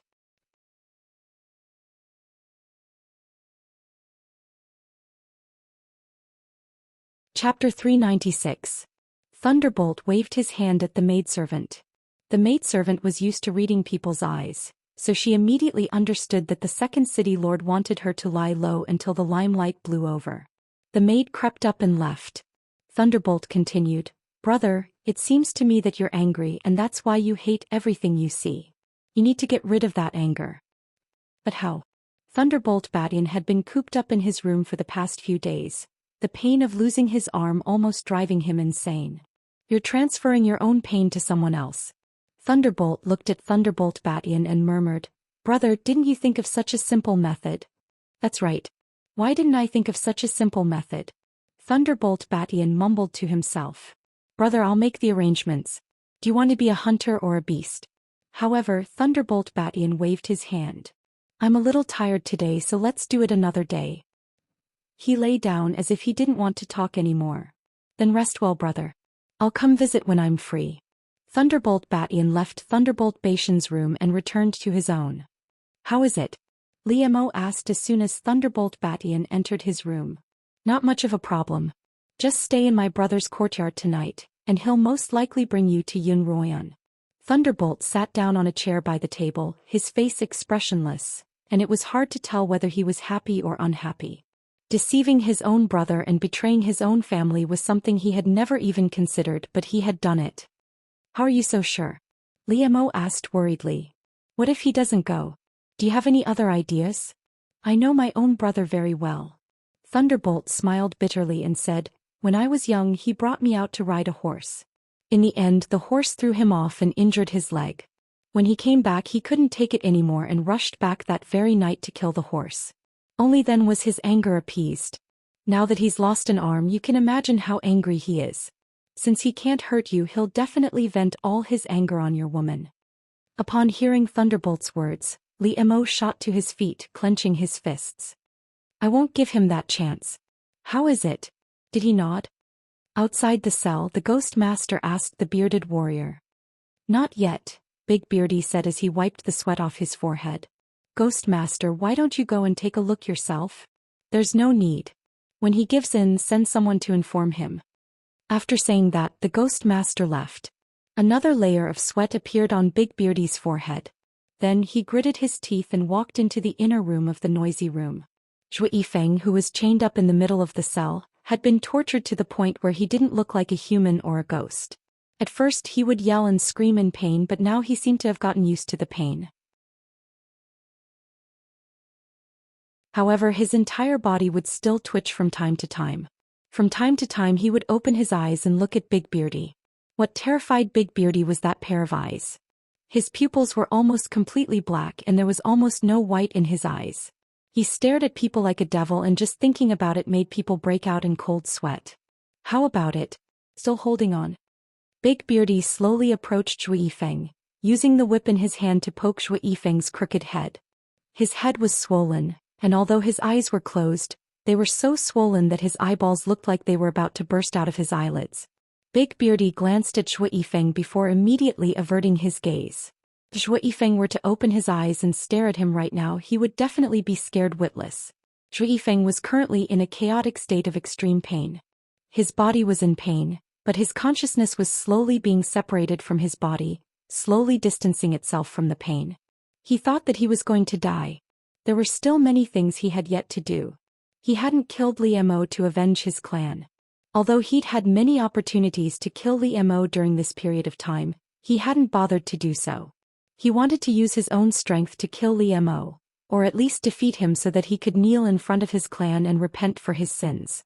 He hadn't seen his black-robed master's true face, but he had promised that if he could return to the Qinyuan continent alive, he would accept him as his disciple.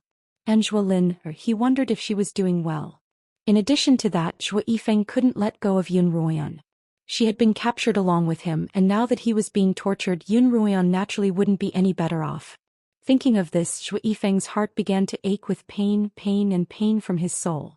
Accompanied by this sudden and intense heartache, an evil voice suddenly rang in his mind. Zhou Yifeng, I can save you, but you have to offer me your soul and your body. Who are you? Zhou Yifeng asked. I'm the demonic spirit residing in your demonic whip, the evil voice replied. Because you infused your spiritual energy into the whip and awakened me, I'm the only one who can save you now. You're the demonic spirit of that whip? Zhou Yifeng asked incredulously. How are you going to save me? Are you willing to offer me your soul and body? The demonic spirit asked. I'm not willing, Zhou Yifeng replied almost without hesitation. Unless your conditions are worth it. Very well. The demonic spirit smiled. I like people like you who are both stubborn and smart. I can give in and share your body with you, then fuse my soul with you to raise your cultivation. Not only will I allow you to escape, but I'll also be able to complete all your unfinished business. Really can I? Zhou Yifeng still couldn't believe it. He was clearly in dire straits. Was the heavens really going to give him a way out? Zhou Yifeng, who was used to going through many trials and tribulations, was never one to take chances. You're about to die anyway, so what's the big deal? The evil voice guided Zhou Yifeng. If you want to live rather than sell your soul to your enemies, why not sell it to me? I'll leave you with a little. Zhou Yifeng was silent for a long while before he finally made up his mind. Rather than dying for nothing, he might as well take a gamble. Okay, I agree. Zhou Yifeng said. Tell me, what should I do? That's simple. As long as you agree to fuse with me and don't have any resistance, the evil voice said impatiently. The evil voice said impatiently, after fusing with me, you will have my power. Not to mention escaping from this place, even razing this place to the ground would be a piece of cake. To save Yun Ruoyan for all the things I haven't finished yet and to survive. Zhou Yifeng thought about this in his heart, and then he finally made up his mind and began to follow the demonic spirit's request. He eliminated all distracting thoughts and only wanted to accept the fusion. The bearded man looked at Zhou Yifeng for a long time. Seeing that he didn't have the slightest reaction, he became bolder and picked up a bucket of cold water from the ground. He raised it above Zhou Yifeng's head and was about to pour it down. At this time, Zhou Yifeng suddenly opened his eyes and stared straight at the bearded man. It was a pair of black eyes that seemed to be empty, like two bottomless wells, or like two starless nights that had been split apart. From this pair of eyes that were so strange that one couldn't look directly at them, two beams of light that seemed to be able to pierce one's soul. The bearded man screamed and then took a few steps back. He flipped over the bucket of cold water in his hand, and with a splash, the bucket of ice water splashed all over the bearded man's body. The bearded man seemed to be frozen in ice and he stood there motionlessly. With two clicks, the shackles on Zhou Yifeng's wrists were automatically unlocked. He fell from midair and then stood steadily on the ground. Zhou Yifeng pointed at the bearded man and the bearded man knelt on the ground with a plop. The evil and powerful force emitted from Zhou Yifeng's body was like a huge rock pressing down on the bearded man's body. Grandpa, please spare my life, please spare my life. The bearded man begged on the ground. Zhou Yifeng clearly enjoyed the begging of others. He opened his mouth and let out a hoarse, dry and evil laugh. Grandpa, please spare your life. All right, Grandpa will spare your life. Zhou Yifeng said as he walked in front of the bearded man and placed his hand on the bearded man's head. Then, a shadow that looked exactly like the bearded man was taken away from the bearded man's body as if he was carrying a broken bag. The bearded man's eyes instantly lost their luster, and his expression instantly became dull. Grandpa won't kill you, but you'll be a walking corpse from now on. Ah. Zhou Yifeng laughed, but he suddenly stopped halfway. Zhou Yifeng opened his mouth and said as if he was talking to himself, This is just a small fry. The person who needs to be dealt with is outside. This time the voice was not the evil and hoarse voice, but Zhou Yifeng's own voice. He said, I want to go out now and raze this place to the ground. Wait, you can't. The evil voice sounded again and its tone was a little embarrassed. This demon lord has just woken up not long ago and my skills have not fully recovered. So it's better to hold off on razing this place to the ground. If that's the case then I'll go kill the ghost master first. Zhou Yifeng said. Wait. The evil voice stopped him again. I haven't recovered much of my skills so I can't waste it. It's better to outsmart him. The ghost master was cultivating in his room when suddenly there was a knock on the door. Ghost master. It was the bearded warrior's voice. He gave in. Zhou Yifeng gave in and agreed to sign a contract with you. When the ghost master heard this he immediately laughed in a hoarse voice. He thought to himself, as expected, no one can withstand the torture of the soul-devouring worms. He then hurriedly got out of bed and followed the bearded warrior to the dungeon. Because he was too excited, the ghost master did not notice the abnormality of the bearded man. The two of them quickly arrived at the dungeon.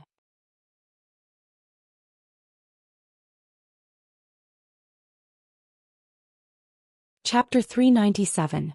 In the dungeon, Zhou Yifeng was suspended in midair, his head drooping as if he were on the brink of death. So, have you thought it through? The ghost master walked up to Zhou Yifeng's side and asked. Zhou Yifeng nodded silently, then closed his eyes and said weakly, I agree to sign a contract with you. You can take this soul-devouring worm out of my body now. That won't be necessary. The ghost master smiled. In order to refine you into a ghostly slave, the soul-devouring worm is a necessary procedure. However, as long as you sign a contract with me, you won't feel any pain. Oh? Is that so? Zhou Yifeng's weak voice suddenly changed into a raspy, evil voice. At the same time, Zhou Yifeng opened his scara eyes and looked directly at the ghost master. The ghost master's heart trembled. Just as he was about to react, Zhou Yifeng landed from midair, a metal chain in his hand. The ghost master reached out to grab Zhou Yifeng, but Zhou Yifeng used the chain to bind the ghost master's hand. The ghost master suddenly broke the chain, allowing the ghost master to retreat. But Zhou Yifeng was blocking the door and the ghost master couldn't escape. Who are you? The ghost master asked in a hoarse voice. I'm your grandfather. After saying that, the evil voice took out a black whip and lashed it at the ghost master. The ghost master had only just dodged to the side when the whip seemed to have a life of its own. With a slight twist, the whip wrapped itself around the ghost master's neck. The whip was wrapped tightly around the ghost master's neck, and the more he struggled, the tighter it got. Just as the ghost master was about to be strangled to death, the ghost master suddenly reached into his robes and pulled out the bottle containing the demon's spirit. Just as he was about to open it, Zhou Yifeng kicked the bottle into the air and reached out to catch it. This belongs to Ruoyan, so I'll return it to its rightful owner. He had personally seen the ghost master release this thing at Feng Yicheng's manor, and he had heard their conversation. He knew that Gui Mei had become a ghostly beast and that it belonged to Yun Ruoyan. Don't kill me. The ghost master finally began to beg in fear. If you promise not to kill me, I'll help you remove the soul-devouring worm from your body. Otherwise, you'll be tortured by it for the rest of your life. Diga. The moment Zhou Yifeng opened his mouth, his voice suddenly changed and he let out a series of evil laughter. His eyes also became pitch black without the whites of his eyes. Your puny soul-devouring bug is nothing to this supreme being. I've already digested it. Ah.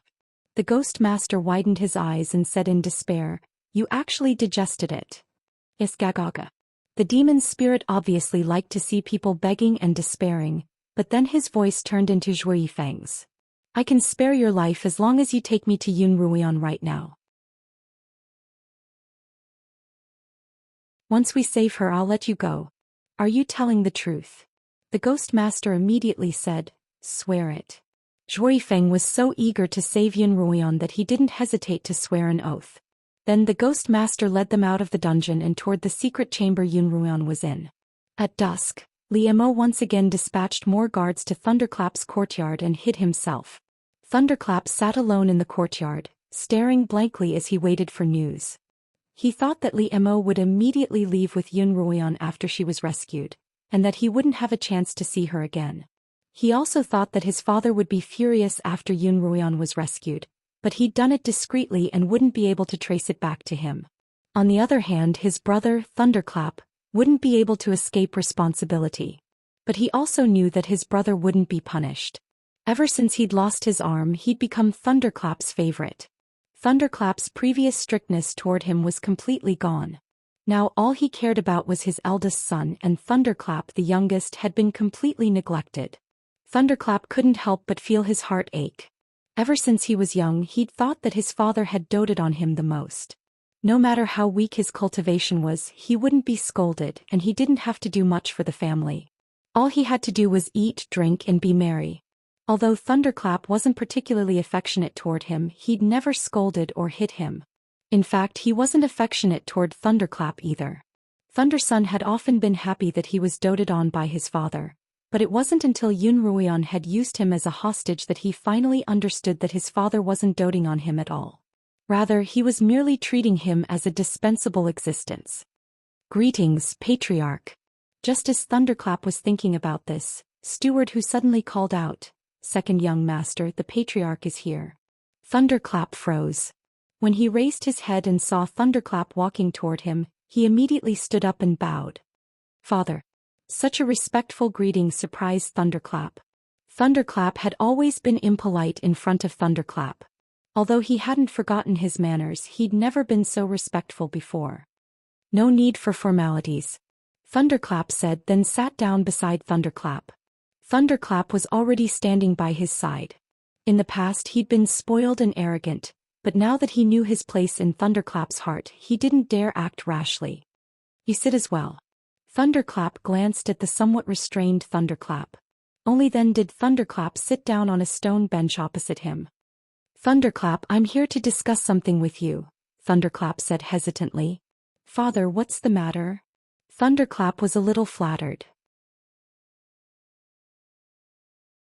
Thunderclap had never discussed something with him in such a serious manner, and this was the first time Thunderclap had come to this courtyard in the 10 years he'd lived in it. It seemed like this wasn't a small matter. "This matter is a little difficult, and I've thought about it for a long time before I made this decision. I hope you can understand my efforts," Thunderclap replied earnestly. Thunderclap frowned. Thunderclap had said that he wanted to discuss the matter with him, but in reality he'd already made his decision. "Father, what's the matter?" Thunderclap asked. "I've discussed with a number of physicians how to treat your brother's broken arm." Thunderclap glanced at Thunderclap's arm as he spoke, and Thunderclap felt as if his gaze were cold. "The treatment is to reattach your brother's other arm." Thunderclap grunted in response, the muscles on his face twitching slightly. "TT, this is indeed a good idea. We have so many warriors in our family and they're all strong and strong. Their arms." Thunderclap stammered. The apothecary said. Thunderflame interrupted him. "It's best to use the arm of a blood-related person." "Father." Thunderclap's body trembled as he looked up at Thunderclap. Why? Why must I be sacrificed? Is my arm not an arm? It'll hurt too." Thunderclap frowned. "Your brother is the heir of the Thunderclap family, the future hope of the family. I can take care of you for the rest of your life, but what will happen to the Thunderclap family if your brother loses his arm? Why can my brother inherit the Thunderclap family but I can't?" The youth stood up and stared stubbornly at Thunderclap. With a loud bang, Thunderclap slammed his palm on the stone table, shattering it into pieces. He raised his voice. "How can I not know what you're made of? I've taken care of you for so many years, but you refuse to cooperate when it's time to use you." Thunderflame also stood up and coldly looked at the youth.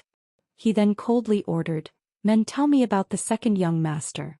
From today onwards, you are not allowed to take a single step out of the courtyard. Otherwise I will kill you." "Yes, Patriarch."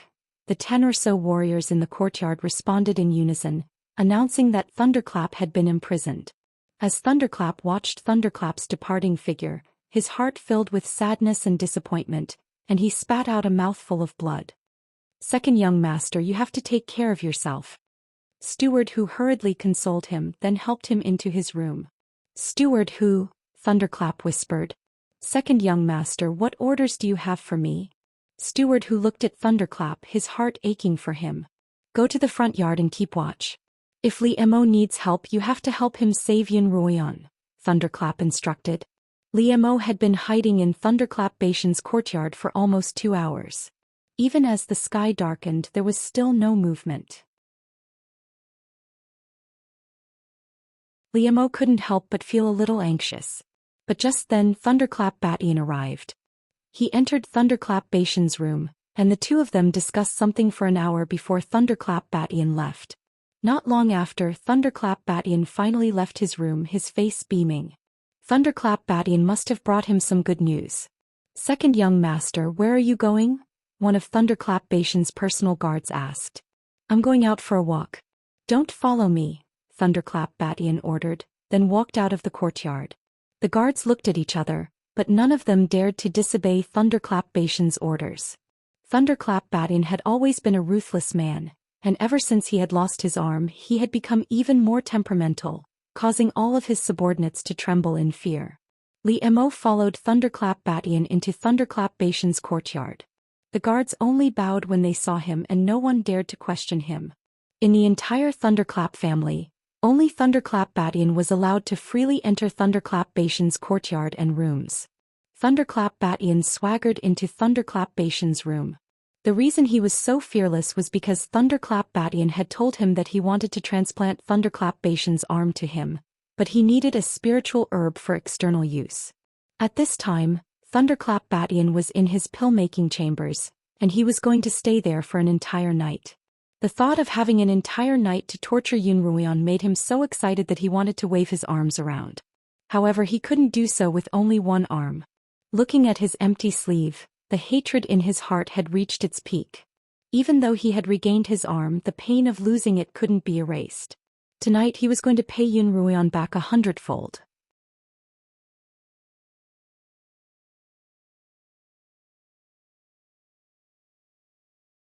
Chapter 398. As soon as he entered Thunderflame's room, he eagerly took out his scarlet whip and opened the door to the secret room behind the bookshelf. Step by step he walked into the secret room like a ferocious beast ready to slaughter. Yun Ruoyan was immersed in her cultivation when she was suddenly awakened by Qiuqiu's chirping. Qiuqiu said that an unfamiliar aura was approaching, so when Thunderbolt Batian walked into the secret chamber, he saw Yun Ruoyan staring at him with her large, bright eyes. "I've finally met a true master." Yun Ruoyan stood up and looked at Thunderous Flame through the wall of light in front of her. "From your tone, it sounds like you're quite lonely here." Thunderous Flame laughed as he looked at Yun Ruoyan. Yun Ruoyan looked at the whip in his hand and frowned. "What do you want?" "What do I want?" Thunderous Flame laughed coldly as he glanced at his empty sleeves. "Did you see that? My arm was given to me by your man, Li Mo. Naturally, you'll have to bear the consequences of his crimes. Are you here for a private affair?" Yun Ruoyan asked. "What, are you afraid?" Thunderous Flame cracked the whip in his hand as he spoke, and the crackling of the whip echoed throughout the small chamber. Yun Ruoyan snorted. "If you dare touch a single hair on my head, don't even think about keeping your other arm." When Thunderbolt Batian heard this, the anger that he had been suppressing in his chest suddenly erupted. He raised his whip and lashed it at the light pillar. The light beam from the sky-flipping mirror could trap the people inside, but it couldn't stop the people outside. The whip created sparks from the friction with the air, and when it hit the light beam, it caused the light beam to fluctuate. Yun Ruoyan subconsciously closed her eyes, and a spiritual barrier immediately appeared around her body to protect her. The whip struck Yun Ruoyan's body, but it didn't hurt much, as if the force of the attack had been completely nullified by the barrier around her body. Could it be that my cultivation is so powerful now? Or is this Thunderous Flame just a paper tiger? Yun Ruoyan opened her eyes, only to see a pair of dark, long and smiling eyes filled with deep longing.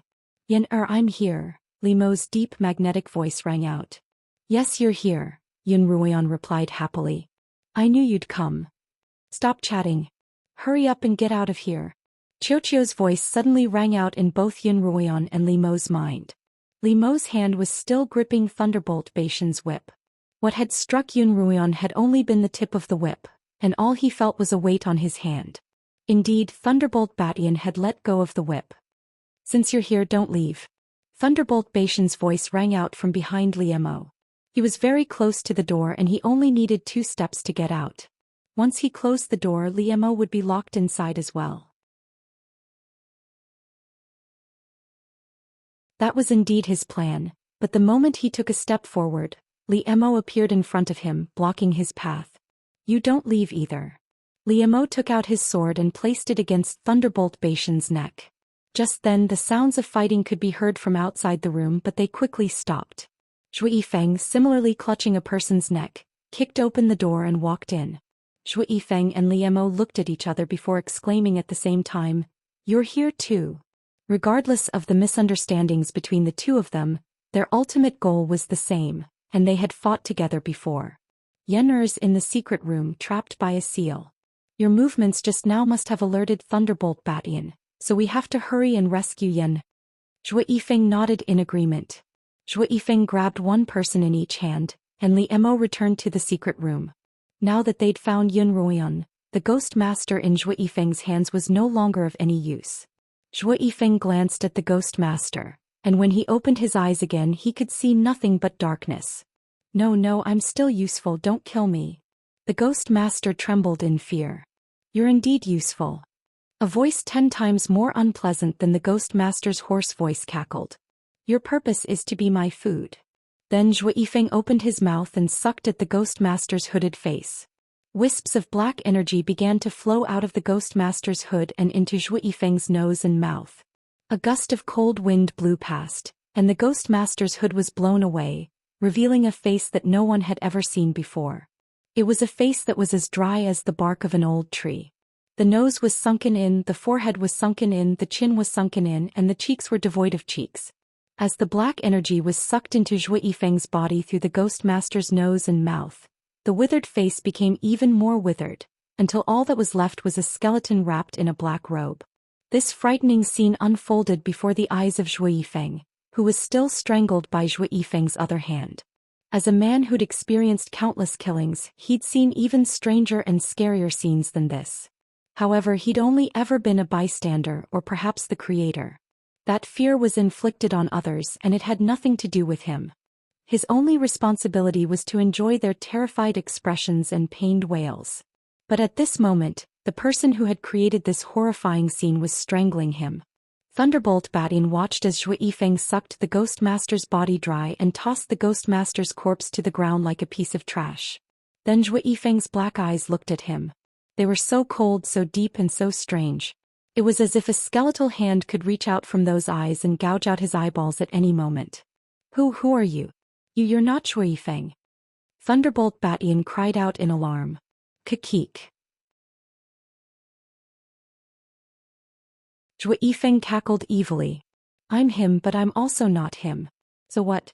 It won't stop me from eating you. Zhou Yifeng opened his mouth and faced Thunderbolt Batian. Just as Thunderbolt Batian was about to lose control of his fear, Zhou Yifeng suddenly closed his mouth and eyes, a conflicted expression on his face.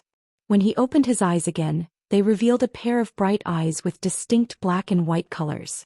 Zhou Yifeng glanced at the ghost master's corpse on the ground and felt a horrible stench in his mouth. Suppressing the disgust in his heart, he muttered to himself, "This person is still useful. You can't eat him."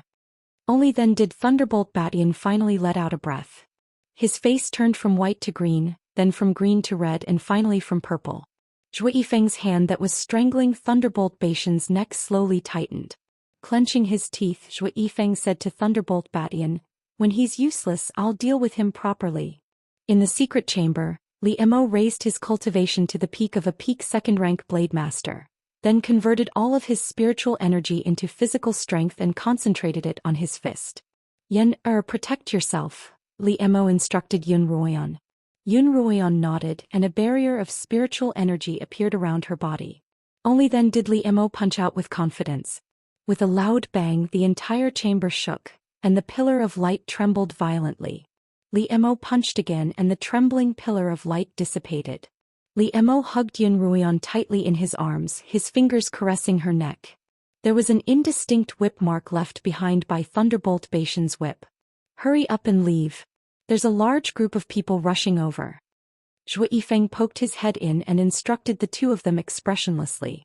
Li Mo and Yun Ruian walked out of the secret chamber hand in hand. As soon as Yun Ruian exited the chamber, her eyes met Shui Yifeng's. She was about to speak to him, but he immediately averted his gaze. "How dare you?" Just then Thunderbolt's voice rang out from outside. Shui Yifeng walked out with Thunderbolt Batian in tow, and Li Mo and Yun Ruian followed closely behind. Thunderflame and the dozens of warriors from the Thunderflame clan had already surrounded the spacious courtyard with 3 layers to the left and 3 layers to the right. Furthermore, there were still many warriors rushing over from all directions. In an instant, the entire city lord's mansion was like an inescapable net. Not even a fly would be able to escape.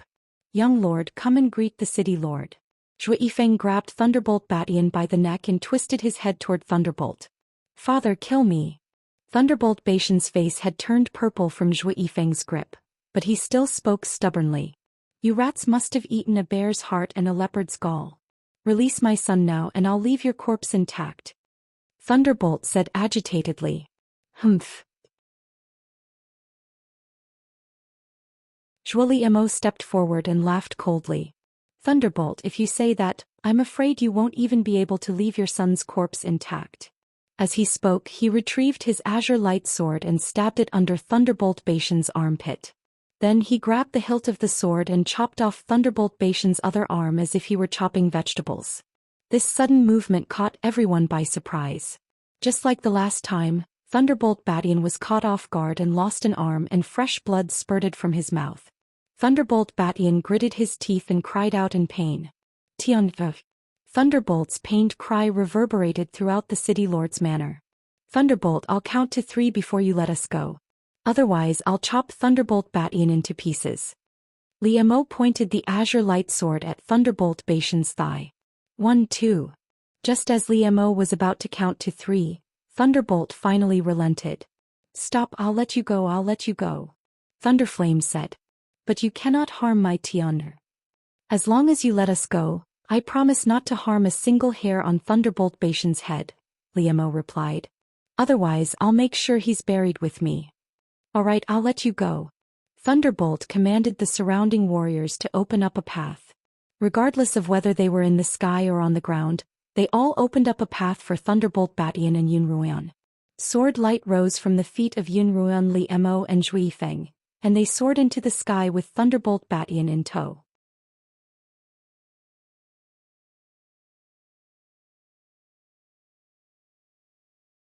Chapter 399. As Thunderflame stared at the departing figures, the killing intent he'd been suppressing exploded once more. Sword light appeared beneath his feet as he chased after them. While he was still quite a distance away from Yun Ruian's group, Thunderflame took out his lightning-attracting sword and infused it with spiritual energy. Then he directed the sword toward Shui Yifeng's back. Unlike humans, swords weren't as easy to detect as swords. As the sword drew closer and closer to Shui Yifeng, Thunderflame's murderous eyes lit up with a hint of joy. Suddenly, however, 2 voices rang out in Yun Ruian and Shui Yifeng's minds. "Mistress, there's a killer behind us and it's headed for Shui Yifeng. Kid, someone's trying to kill you." The demon spirit's sinister voice rang out at the same time. At the same time, the sword had reached Shui Yifeng's back. "Yifeng, be careful." Yun Ruian turned to Shui Yifeng. However, Shui Yifeng had already turned around. His eyes shone as he stared at the divine sword that pierced through the air.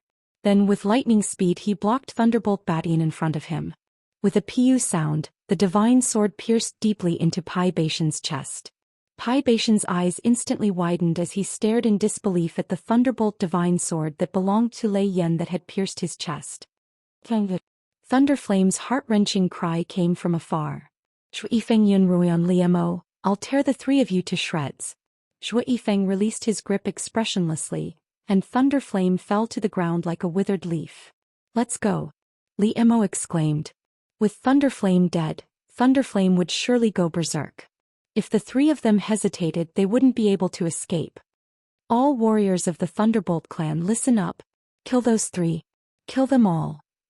Thunderflame shouted to the hundreds of warriors behind him, then transformed into a streak of light and flew to catch Thunderflame's falling body.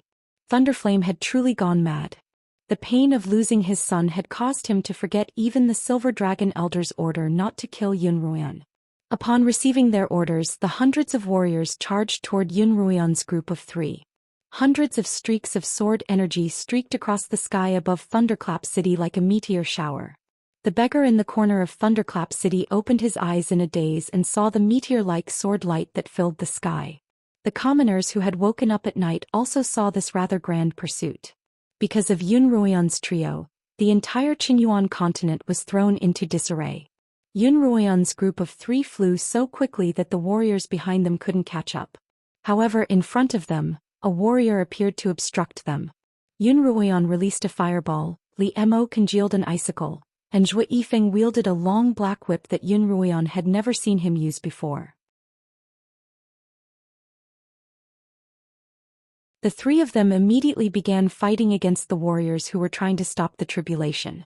Zhou Yifeng's black whip could be long or short, flung, curled, chopped, or sliced. It was almost as if the whip had a life of its own. Every time Zhou Yifeng struck, it would be a fatal blow, and its power was astonishing. When the 3 of them eliminated the people in front of them and prepared to continue fleeing, the hundreds of warriors behind them took the opportunity to catch up and surround the 3 of them. Yun Ruoyan's group of 3 stood back to back against the hundreds of warriors surrounding them. Most of these warriors were mid-9th rank swordsmen, but there were quite a few at the peak of 9th rank. Given the sheer number of them, even with Li Mo, a 2nd-rank sword saint, the 3 of them couldn't help but break out in cold sweat. In the current situation, everyone can only break through one by one.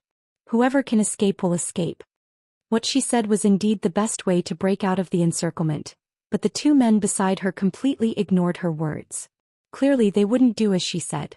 "Listen to me," Yun Ruoyan said anxiously. "If I'm captured, you can still come back to save me. If you're all captured, there's no hope." "Brat." The evil voice sounded in Zhou Yifeng's mind. "That girl is right. Let's escape first. When my cultivation recovers, I promise I'll let you come back and raise this place to the ground." "Yan, why don't the 2 of us cover Zhou Yifeng's escape?" "All right." As soon as Yun Ruoyan said this, Zhou Yifeng shouted, "Shut up." Then he flung his whip and charged into the crowd of warriors. "Kill." Seeing this, Yun Ruoyan shouted and began a close combat with the samurai. Li Mo stood not far from Yun Ruoyan, watching over her as he fought to ensure that she didn't get hurt. Zhou Yifeng, on the other hand, was like a wild horse that had broken free of its reins. With a whip in one hand and a long sword in the other, a green sword aura shrouded his feet. His entire body seemed to have transformed into a streak of light, dodging left and right in the midst of the crowd. Every time he went back and forth, he would take down more than a dozen warriors. The ink-black whip in his hand was particularly strange. When it was wielded, it seemed to carry with it a tornado of its own, sending people flying before they even touched them. Yun Ruoyan stood atop the scarlet eye sword. The sword's scorching heat had a suppressive effect on ice and wood-attuned spiritual techniques, so any warrior who used either of those techniques wouldn't be able to touch her unless they were of a higher cultivation level than Yun Ruoyan. As for the warriors who used other types of spiritual techniques, very few of them had a higher cultivation than Yun Ruoyan. Only 2 or 3 fire-attuned warriors were working together to deal with Yun Ruoyan. Because Yun Ruoyan had been nourished by the sagely grade spirit crystal, she had the upper hand in terms of spiritual energy, so even though she was fighting 1 against 3, she wasn't at a disadvantage. Fireballs flew randomly from her hands in all directions, and when combined with her barbaric fighting style, Yun Ruoyan was quite a formidable figure in the crowd, striking fear into the hearts of the onlookers. As Li Mo dealt with the warriors around him, he kept an eye on Zhou Yifeng from time to time, just in case he encountered any danger. But when he saw the performance of the 2 of them, he was truly shocked. Both of them had unknowingly reached the peak of 9th rank, and judging from their spiritual energy, they seemed to be on the verge of breaking through to the Sword Saint realm. Because of Yun Ruoyan's demonic dragon bloodline, the fact that she and Li Mo had been practicing the dual cultivation technique together, and that Li Mo had been protecting her the entire time, it was understandable that her cultivation had improved so quickly. But Zhou Yifeng's rapid improvement left Li Mo a little puzzled. As the battle continued, the sky grew brighter and brighter. The citizens of Thunderbolt City had long been woken up by the massive battle in the sky. Those who were brave enough to venture out into the open spaces and look up. From time to time, A warrior would fall from the sky, landing on the roofs of the city or on the ground with a loud thud. Those who were more timid hid in their houses and peeked out from their windows. Whenever a warrior fell from the sky and landed in the courtyard, it would incite the screams of the women in the city. None of these commoners knew where this battle had come from, nor did they know who the 2 men and 1 woman who had besieged them were. However, from then on, they would forever remember this battle that had caused the entire Thunderclap city to tremble. As the hundreds of warriors surrounding Yun Ruoyan's group dwindled, Thunderflame grew both anxious and angry. He stowed Thunderflame's Thunderflame away before entering a secret chamber in his room and taking out the heaven-turning mirror. Then he flew back into the air and shouted angrily at Yun Ruoyan's group. "Today the 3 of you will die in my city, or my son won't be able to rest in peace." After saying that, Thunderflame pushed the sky-toppling mirror up into the sky and it fired out a white pillar of light. The 10-meter-long pillar of light enveloped half of the battlefield. "Not good, it's a pillar of light," Yun Ruoyan exclaimed. After the pillar of light enveloped Yun Ruoyan's trio, it began to shrink, excluding all the other warriors. In the end, only Yun Ruoyan, Zhou Yifeng and Zhou Yifeng remained. Without another word, Li Mo raised his spiritual energy to its peak, gathered it in his fist, and threw a punch at the pillar of light, causing it to tremble. But just as Li Mo was about to punch a second time, the sky-turning mirror suddenly shot out white swords of light at the 3 of them. "Li Mo, be careful." Yun Ruoyan pulled Li Mo aside and dodged one wave of swords of light, but another wave of swords of light shot out.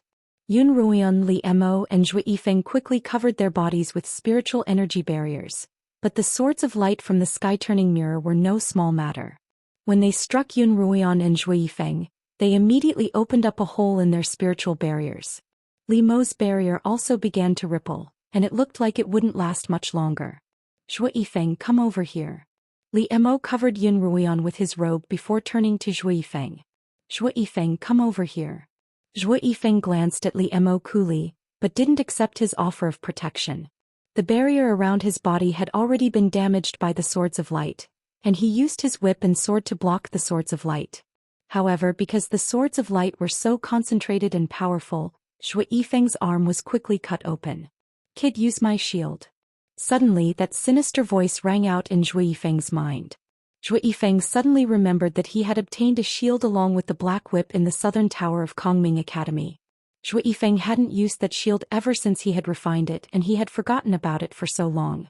Zhou Yifeng's reminder reminded him of that ink-black shield, and with a flip of his hand, it appeared in his hand. The palm-sized shield quickly grew to about half his height, and Zhou Yifeng raised it in front of him. He didn't know what material the shield was made of, but the swords of light were all blocked by it. "I think you'd better come over to my side." Zhou Yifeng turned to look at Li Mo, revealing an almost imperceptible smile that was rarely seen on his face.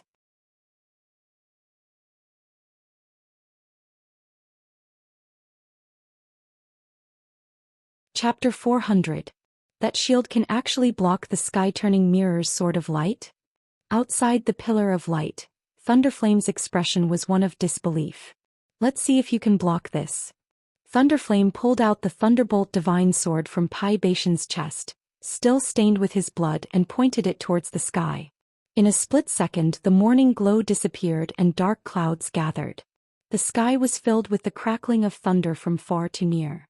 Thunderflame had infused 70% of his spiritual energy into the sword, summoning the lightning in the sky to strike down at the tip of Thunderflame's sword. A deafening crackling sound resounded through the sky. The lightning-attracting divine sword was instantly attached to lightning, and dazzling electric snakes crackled and flashed on it. "Turn all 3 of them into dust." After saying that, Thunderflame pointed at the sky-defying mirror.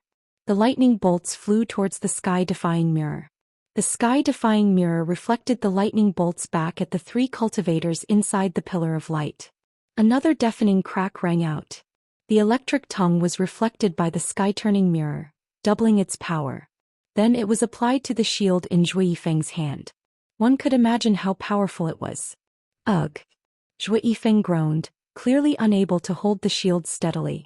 Yun Ruoyan and Li Mo both reached out to hold the shield, and the 3 of them bore the brunt of the lightning strike together. Yun Ruoyan felt a burning, bone-piercing pain travel from the shield to her arm, and then from her arm to her entire body. Ugh! Yun Ruoyan also let out a cry of pain. Of the three youths, only Li Mo's complexion was normal. Yun Ruoyan and Zhou Yifeng's faces were pale, and beads of sweat were forming on their foreheads. Humph! Thunderflame looked at the three people in the pillar of light and snorted coldly. I only used 70% of my spiritual power to attract a medium lightning bolt. This time I'll attract the strongest lightning bolt and turn you to ash. Thunderflame raised his sword once more, this time infusing a full 10% of his spiritual energy into it. This time even the heavens and earth seemed to tremble. When that bolt of lightning struck the Thunderbolt Divine Sword, even Thunderflame found it a little hard to stand still. Liamo, we've almost died together. I don't know if we'll be able to escape this time. Yun Ruoyan turned toward Liamo. Her brows were slightly furrowed and her face was pale. Her forehead was beaded with sweat, but her lips were curled up in a faint smile. It was a beauty so fragile that it made one's heart ache. Whether we live or die, as long as we can be together. Liamo wanted to wipe away the sweat on Yun Ruoyan's forehead, but he couldn't. When Zhou Yifeng heard Yun Ruoyan's voice, he turned to look at her. Yun Ruoyan's pale face and heart-wrenching smile made his heart ache. Yun Ruoyan, I won't let you die, Zhou Yifeng murmured to himself. Brat, you'd better think about how not to die. The demonic voice said. The demonic spirit's tone was very serious. From this, it could be seen that the danger this time was definitely not going to be easy to pass. All of you die. As Thunderflame shouted, the earth-shattering bolt of lightning finally struck the sky-turning mirror, and from there, it flew toward Yun Ruoyan's group of three. With this attack, Thunderflame lost all his strength. The sword light beneath his feet swayed and he almost lost his footing. Yun Ruoyan's group of three knew that as long as they survived this strike, Thunderflame wouldn't be able to summon another one, and the three of them would have a chance to escape. As a result, the three of them infused all of their spiritual energy into the black shield in order to withstand this fatal strike. With a loud cracking sound, a lightning bolt that was more than twice as powerful as the previous one struck the shield once more. That intense burning sensation immediately spread throughout the three's bodies. The three of them felt the extreme pain of their meridians being burned and their spiritual seas being evaporated. This is what happens to those who oppose the Thunderflame family. Thunderflame's arrogant voice reverberated in their ears, but the three of them were powerless to retaliate. But at this time the sky-turning mirror in the sky suddenly produced a strange phenomenon. A gentle white light shot out of the mirror without warning. The white light hit the shield and the flashing electric tongues grew weaker and weaker until they gradually disappeared. Yun Ruoyan's group of three also felt this sudden change. They looked at each other, unsure of what was going on. Then they all turned to look at the sky-turning mirror. A faint white light poured down from the mirror, bathing them in its gentle glow. Even the numbness from the electric shock had disappeared. This. Thunderflame stared at the scene in front of him in shock, unable to even form a complete sentence. Thunderflame, how dare you? An angry voice rang out in Thunderflame's mind, causing his entire body to tremble. This voice belonged to none other than the First Elder. Great Elder. Thunderflame's legs went limp as he stood on the sword light in midair. His entire body fell to the ground. The First Elder's voice rang out in Thunderflame's mind once more. I've warned you time and again not to harm Yun Ruoyan, but you dare ignore my words? What's the point of keeping you alive? First Elder. Thunderflame hurriedly begged for mercy. I was blinded by the pain of losing my son, but I won't dare do it again. Please spare my life, First Elder. Yun Ruoyan's group of three saw Thunderflame kneeling on the ground, muttering something inaudible. However, the three of them didn't have the time to pay attention to him.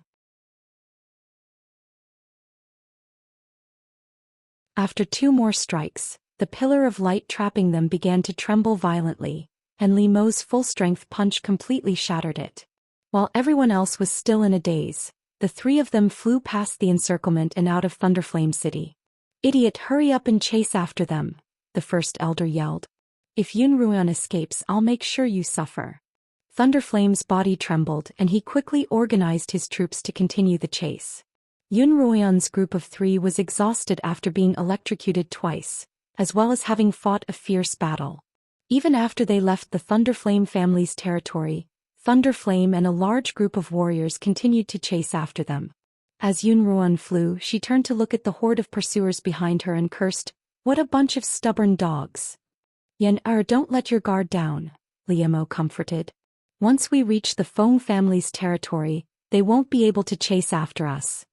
"I'm afraid we won't be able to last until we reach the Feng family," Zhou Yifeng replied. His face was extremely pale. He had suffered the most from the lightning strike, and although it wasn't obvious from the outside, he had clearly sustained some internal injuries. "Look!" Yun Ruoyan suddenly called out, her voice filled with excitement and joy. "It's the Count of the Wind." Sure enough, a black shadow was flying toward the three of them. "Young Master Li Zhou Yifeng, Miss Yun." The Count of the Wind's voice came from afar. "The Patriarch has specially sent me to welcome the three of you. Am I late?" "Count of the Wind." Yun Ruoyan called out. "You're just in time. We're being chased by a pack of rabid dogs and we can't shake them off no matter how hard we try." "Leave it to me," the Count of the Wind replied. "The Patriarch is waiting to welcome the three of you in Feng City. You can go ahead first." The Count of the Wind really did appear at the right time. This time he had appeared just as Yun Ruoyan's group was exhausted, as if a ray of light had illuminated the land. Yun Ruoyan's increasingly clear, middle-aged face became more and more adorable in her eyes.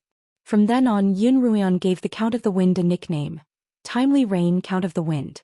Yun Ruoyan's group was finally able to slow down and catch their breath. Behind them they could hear the cries of the Thunderbolt warriors, as well as their shouts for the Patriarch to be protected and for them to retreat back to Thunderbolt City.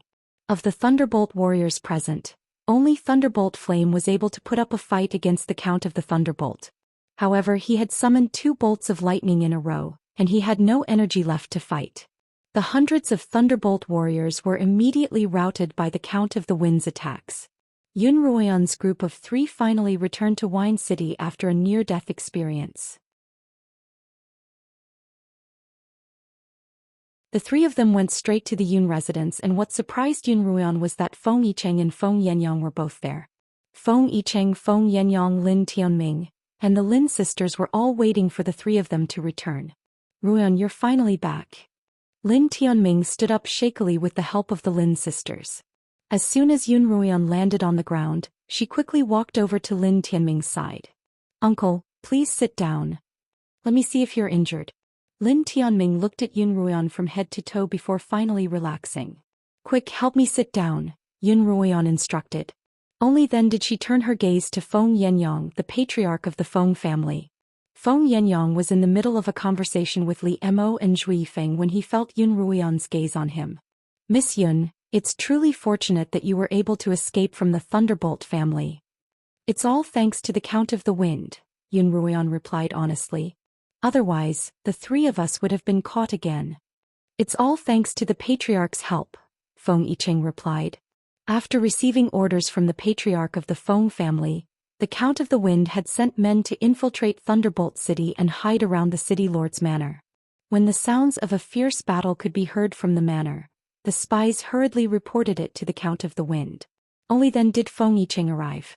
But this time the Feng family is openly opposing the Thunderbolt family, and we've already fallen out with them.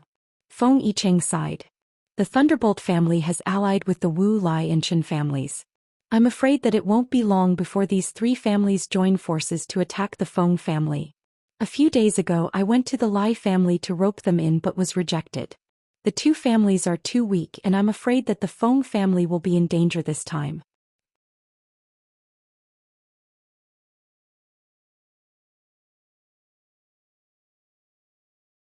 Chapter 401.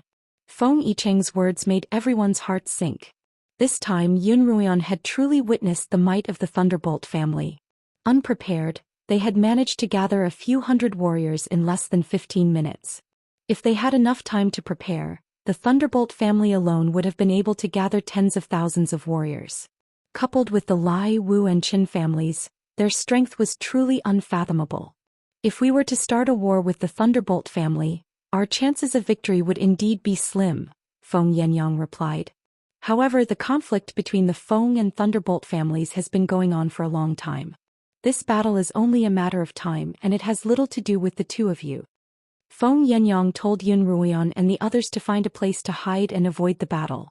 Once the whirlpool door opened, they would find an opportunity to escape back to the Qinyuan continent. How can we do that? Lin Qingxue was the first to speak up. Although we're from a lowly continent, we're not cowards. Sister Qingxue is right, Yun Ruoyan replied.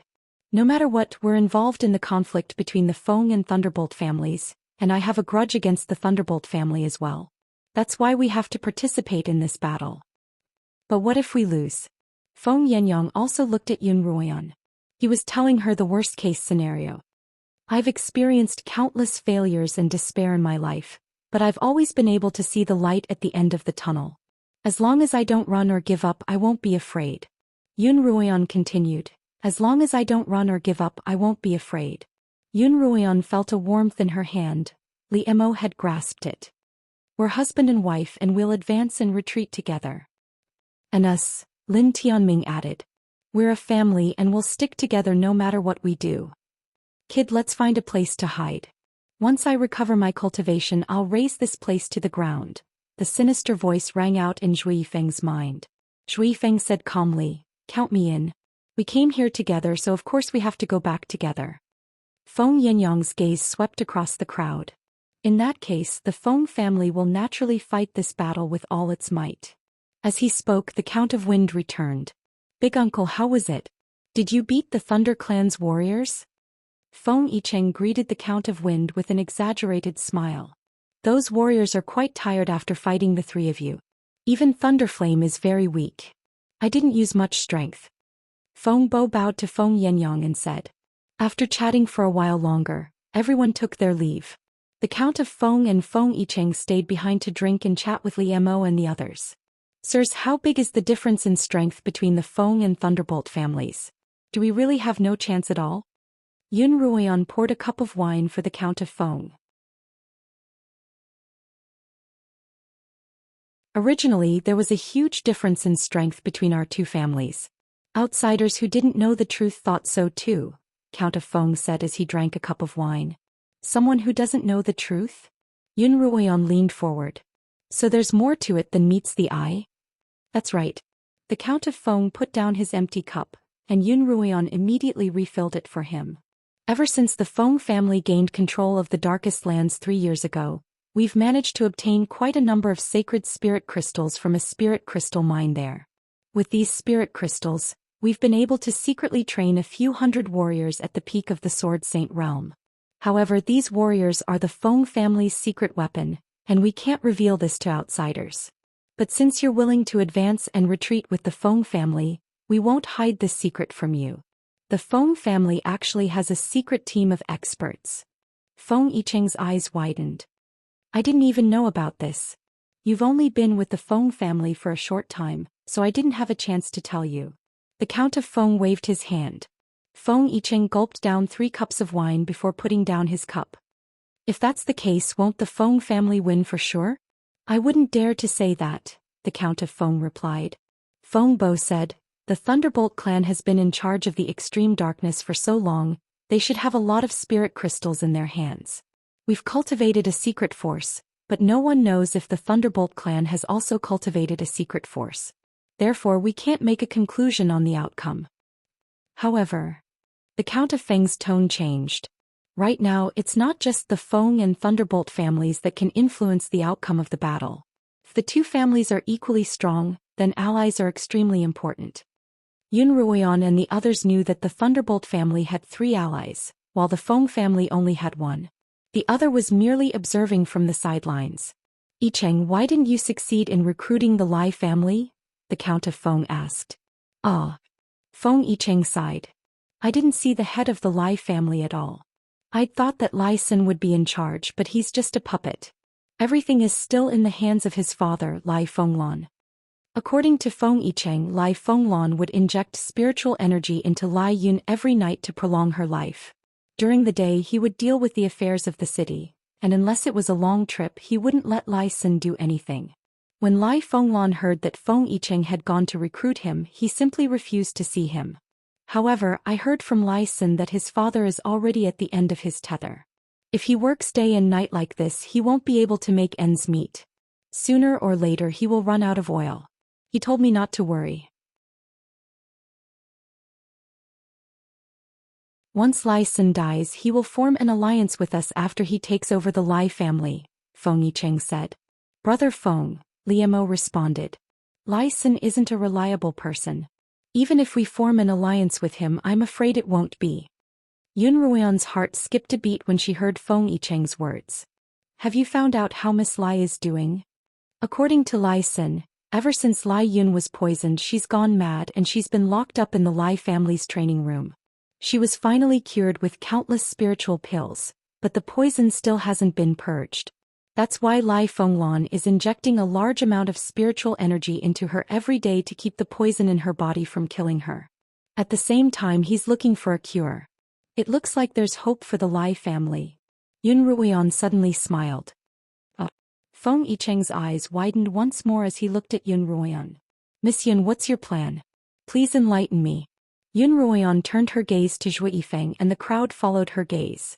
Zhou Yifeng looked back at himself, somewhat baffled. This is the solution. Yun Ruoyan pointed at Zhou Yifeng's chest and the crowd turned to look at him. Zhou Yifeng frowned slightly, then reached into his robes and pulled out a small black bottle. This bottle was none other than the one he had obtained from the Ghost Master. Zhou Yifeng hadn't had a chance to return the bottle to Yun Ruoyan, but Yun Ruoyan could sense the aura of the ghost. As long as I have this, I have a 90% chance of winning over the Lai family, Yun Ruoyan said as she took the bottle from Zhou Yifeng.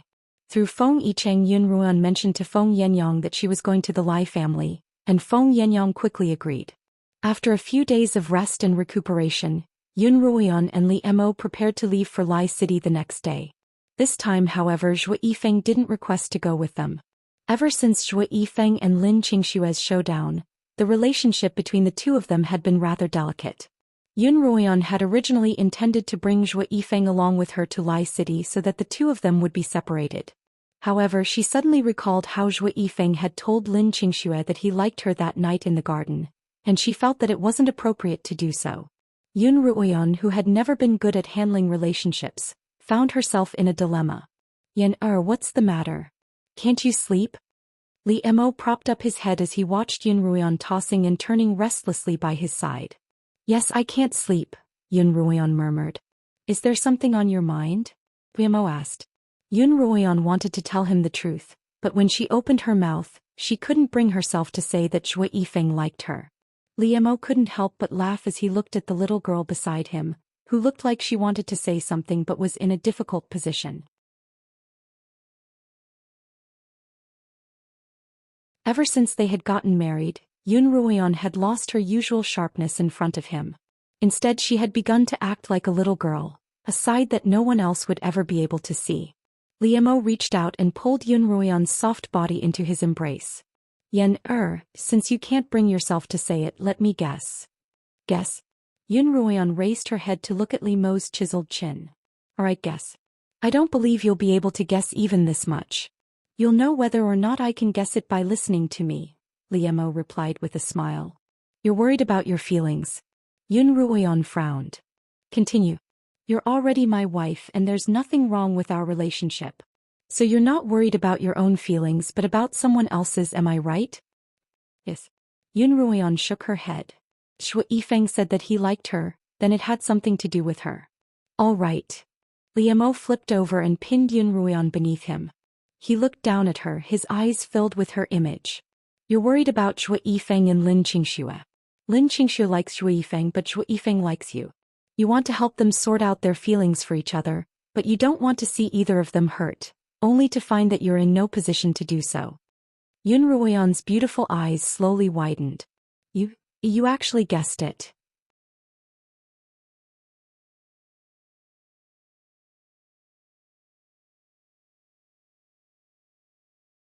Chapter 402. Seeing Yun Ruoyan's dazed expression, Li Mo couldn't help but kiss her forehead. You're so smart but you're so slow when it comes to love. But I like it. Yes, I'm a little slow. Yun Ruoyan had to admit that her slowness in love could be traced back to her past life. From the time she had fallen for a scumbag to this life, she had automatically blocked out men's love for her. Yun Ruoyan had walked on two extremes. Back when Li Mo had pursued Yun Ruoyan, no matter how much effort he had put in, no matter how forceful he had been, Yun Ruoyan hadn't believed that he truly liked her. Even after the two of them had confirmed their relationship, Yun Ruoyan had always held back from Li Mo. It was only after marrying him that she revealed everything about herself. It was clear how serious she was about love. Naturally, Li Mo didn't know that Yun Ruoyan was afraid of ropes after being bitten by a snake for 10 years. Thinking that she was too young to understand, he began to analyze the situation for her. Anyone with even a little experience in love can tell that Zhou Yifeng likes you, Li Mo began. Your Lin family's youngest sister has a carefree personality. It's one thing if you can't tell, but even someone as smart as you can't tell? I'm slow, aren't I? Yun Ruoyan pouted. Since you knew everything and didn't tell me, what do you think I should do? You don't have to do anything. Li Mo's gaze turned dark. All you have to do is be my wife. Zhou Yifeng isn't someone who can't control his own feelings. Your two sisters also need to grow up on their own. You can protect them, but you can't grow up in their place. Hearing Li Mo's words, Yun Ruoyan was finally able to put her worries to rest. Yes. Yun Ruoyan pursed her lips and tugged at Li Mo's collar. Li Mo's lips curled up as he gently untied Yun Ruoyan's belt. In Zhou Yifeng's room, he was also tossing and turning in bed, unable to fall asleep. Instead, he sat up and began cultivating. As soon as he closed his eyes, the image of Yun Ruoyan gazing at Li Mo appeared in his mind. That gaze, that smile was clearly not directed at him, but Zhou Yifeng could not help but carve it into his mind. He could not erase it even if he wanted to. Zhou Yifeng, you can't do this again. Zhou Yifeng kept telling himself in his heart. She's already someone else's wife and her husband is your enemy. One day you'll have to fight with her husband and one day she'll distance herself from you or even become your enemy. If you don't focus, you'll go berserk. The sinister voice resounded in Zhou Yifeng's mind, its tone full of disdain as it said, if you like someone, then go chase after them and steal them. What kind of man are you if you're so overcautious and afraid of this and that? Shut up. Zhou Yifeng shouted angrily. The evil voice coldly snorted and continued, if you don't have the guts to chase after her, then let me do it. I'll chase for you. Such a beautiful and cute girl, it would be a pity if I couldn't get her. I told you to shut up. Zhou Yifeng was thoroughly enraged. I won't allow you to read my thoughts, and I won't allow you to have any thoughts about Yun Ruoyan. Otherwise, I won't forgive you even if I have to die with you. All right, I won't say anymore, I won't say anymore. The next day, before Yun Ruoyan could speak to Zhou Yifeng announced that he would be returning to the city guards with Qin Feng. That day, Qin Feng had been struck by lightning, but more than half of the lightning's power had been absorbed by his sword. Although he had sustained some injuries, they weren't very serious, and he returned to the city guards after a short period of recuperation. After learning of Li Mo and Zhou Yifeng's return, Qin Feng had returned from the ranks of the warriors. When Qin Feng saw Zhou Yifeng, he asked him if he would like to return, and Zhou Yifeng decided that it was a good idea. Yun Ruoyan naturally had no objections, and she and Li Mo began their journey to Lai City. When they arrived at Lai City, the two of them took Feng Yicheng's letter and went to the city lord's mansion. They spent 100 spirit stones to have a servant deliver the letter. The two of them waited outside for a long time before the servant came out and gave them a slip of paper. The name of a restaurant was written on the slip of paper, and Lai Sun instructed the two of them to wait for him there. It seems that Lai Fenglan isn't just unfriendly toward the Feng family, Li Mo commented. The Lai family and the Thunder family are old friends, and at such a sensitive time, it's only natural for him to be unfriendly toward the Feng family, Yun Ruoyan replied. Let's go and wait for the young lord of Lai City. The two of them arrived at the fortune inn written on the slip of paper. It was the largest restaurant and inn in the entire Thunderbolt City. The two of them directly booked a room there, changed into a set of casual clothes, and sat down at the most conspicuous table in the hall, preparing to order some wine and food while they waited. The wine was good and the food was good. Just like Li Mo, Yun Ruoyan took small sips of the wine and occasionally picked up some of the lighter dishes to eat. I used to be hungry all the time and anything I ate tasted good. But now I don't feel hungry and everything I eat seems tasteless. As Yun Ruoyan sipped her wine, she lamented the fact that she had lost one of her greatest passions in life. Not long after she finished speaking, a waiter's attentive voice came from the door. "Oh, young lord, it's been a while since I've seen you. What brings you here today?" Yun Ruoyan's back was facing the door and she turned toward it as soon as she heard the voice. Lai Sen's gaze swept across the hall, and he immediately saw Yun Ruoyan turn around to look at him. In order not to attract attention, Yun Ruoyan was dressed in a low-key crimson dress. She wasn't as glamorous as the crimson dress Lai Sen had seen, but her flawless face was enough to enchant the hearts of any man who looked at her. Lai Sen stared at Yun Ruoyan's face in a daze, but Yun Ruoyan and Liemo had already stood up from their seats. Lai Sen finally reacted, but he didn't directly greet the two of them. Instead he instructed the waiter, "Go to my private room and bring me your best dishes." The waiter nodded and left. Lai Sen gave Yun Ruoyan a look before heading upstairs, and Liemo and Yun Ruoyan followed suit.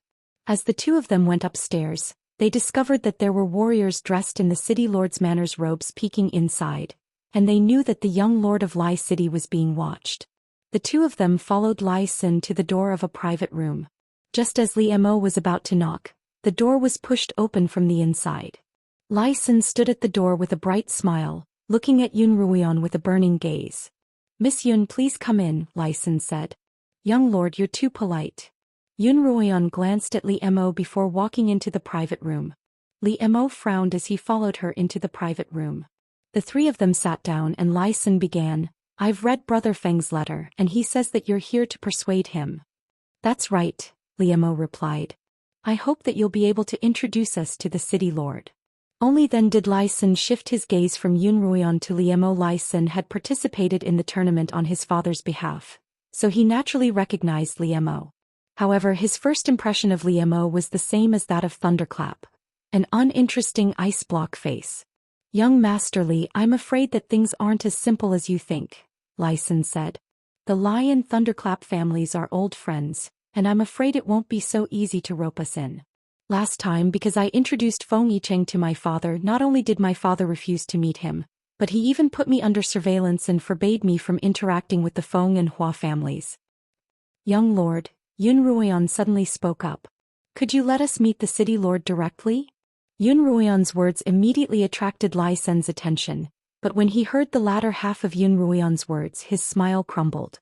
"It's not that I don't want to help, but if I do, I'm afraid that I'll be imprisoned instead of being under surveillance." Yun Ruoyan frowned slightly and a faint trace of worry appeared on her face. In Lai Sen's eyes, a beauty's worry was a big deal.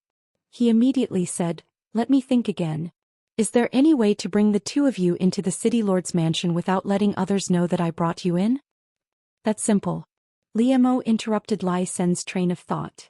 "Young lord, all you have to do is provide us with a map of the manor's interior layout, and the rest will have nothing to do with you." "That's simple," Lai Sen immediately replied. Then he asked the waiter for a brush, ink, paper and inkstone, and drew out the situation in the city lord's mansion clearly. That night Yun Ruoyan and Liemo climbed over the walls and entered the manor. According to Lai Sen's map, they landed in the northern courtyard of the manor, where Lai Fenglan was resting. Their only goal was to find Lai Fenglan and have him listen to the terms of their alliance. After the two of them landed on the ground, they headed towards Lai Fenglan's room. After evading a few patrolling warriors, the two of them arrived outside Lai Fenglan's room. However, they discovered that there was no aura in the room and there was no human aura either. Lai Sen had said that Lai Fenglan would only be in two places at night, either his own bedroom for work or rest, or the training room to treat Lai Yun's injuries. Yun Ruoyan and Liemo immediately headed for the training room. The courtyard where the training room was located was very quiet, almost to the point where not a single sound could be heard. The two of them knew that it was because Lai Yun needed to recuperate and could not make any loud noises. Otherwise, it would trigger the madness that she had suppressed. The two of them headed straight for the training room. However, before the two of them could step into the training room, a tall, white-haired, sharp-eyed and resolute middle-aged man walked out of the training room. Before the old man could speak, Yun Ruoyan and Liemo concluded that this was the city lord of Lai City, Lai Fenglan. "May I know what business you two have with me?" Lai Fenglan asked in a low, thick voice.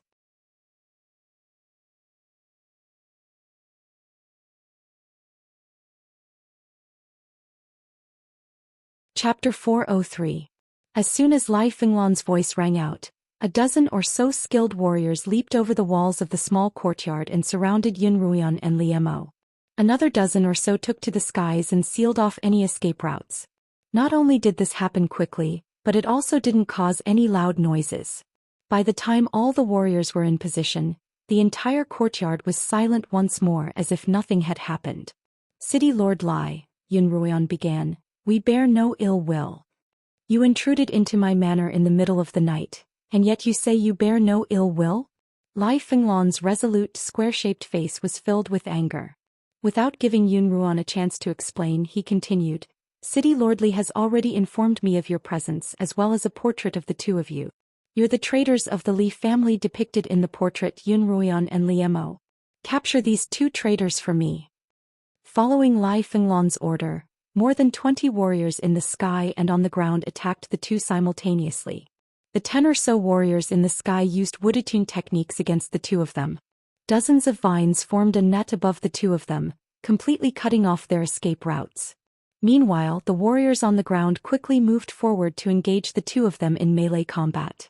These people had obviously gone through strict training because no matter how intense their battle was, they didn't make a single sound and they just carried on quietly. Because Yun Ruoyan and Li Mo didn't want to become enemies with the Lai family, they had been on the defensive all this time. Against these 10 or so warriors, they were only able to injure or push them back. None of their attacks were life-threatening. But this wasn't the way to go.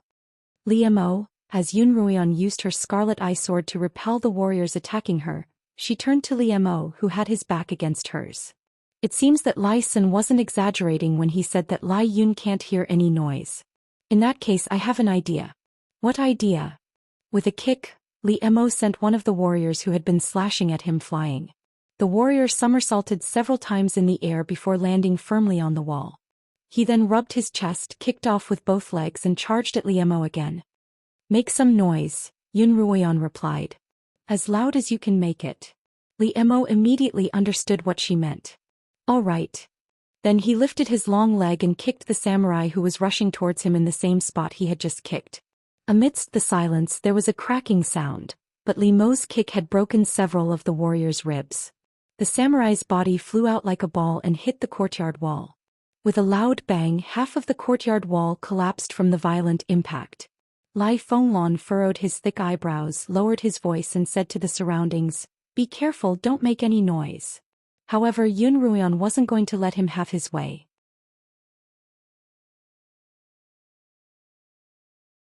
She shouted, trying to trap us with just a few vines? Then she raised her hands above her head and condensed several large fireballs in midair. She then used Qi Tong to push the fireballs upward.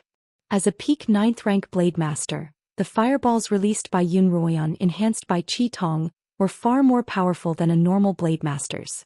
The moment the fireballs came into contact with the vines were set ablaze. Then the flames quickly spread to the hands of the warriors who released the vines, and the hot flames quickly spread to the bodies of the warriors. Even though these warriors had undergone training, they still couldn't bear the burning pain, and they began to cry out in pain. Li Mo increased the intensity of his attacks, and the warriors who were fighting with him were all sent flying. Some crashed into walls, others into trees, and the small courtyard was filled with all sorts of cries of pain and impact. How dare you? Lai Fenglan's eyebrows shot up as he turned to Yun Ruoyan and Li Mo. Then he leapt into the air, clawed at Yun Ruoyan and Li Mo with a yellow light. Lai Fenglan's aura was astonishing, and a dense layer of earth elemental spiritual energy wrapped around his fists. Li Mo couldn't tell how strong his cultivation was, and it was clear that he was stronger than Li Mo. Get out of the way. Li Mo pulled Yun Ruoyan behind him, then his fists instantly condensed a layer of pale blue ice crystals that clashed with Lai Fenglan's claws. With a bang, the claws and fists of the two people, which contained rich spiritual power, collided with each other, creating a deafening sound. Li Mo took a few steps back and half of the ice crystals on his fists had shattered. Lai Fenglan looked at his palms.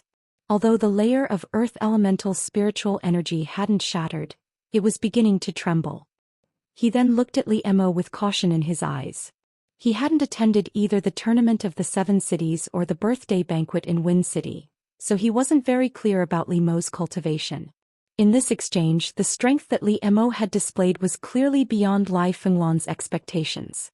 I didn't expect that you two slaves would have such a cultivation. Lai Fengluan thought to himself, looks like I absolutely can't let these two leave this time. Otherwise, when they meet on the battlefield in the future, they will definitely become formidable enemies. City Lord Lai, will you listen to me? Li Mo said to Lai Fengluan after standing still. However, Lai Fengluan had already made up his mind. As he continued to raise his cultivation, the trembling layer of earth elemental spiritual energy on his hands stabilized, and the yellow light grew brighter and brighter. I was just wondering what gift to present to the Thunder family as an alliance gift. What a coincidence that you've come. Lai Fengluan slowly raised his palms. Li Mo frowned and stepped forward, shielding Yun Ruoyan behind him. I've only recently mastered my 1,000-ton palm, so I'll use you as a practice target. Lai Fengluan shouted, then once again reached out for Li Mo. Even before the palm arrived, a gust of wind had already struck. Even though Yun Ruoyan was standing behind Li Mo, her long hair and clothes still fluttered in the wind. Li Mo had also raised his cultivation to its peak, and his fists were once more covered in ice crystals as he prepared to receive the blow. Just as the 1,000-ton palm was about to strike, a woman's crazed scream came from behind Lai Fengluan. Ah! This cry was like a wail of pain, causing goosebumps to appear on the back of those who heard it.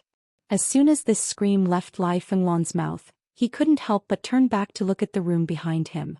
Seeing that Lai Fengluan was distracted, Li Mo immediately pulled Yun Ruoyan to the side, barely dodging the attack.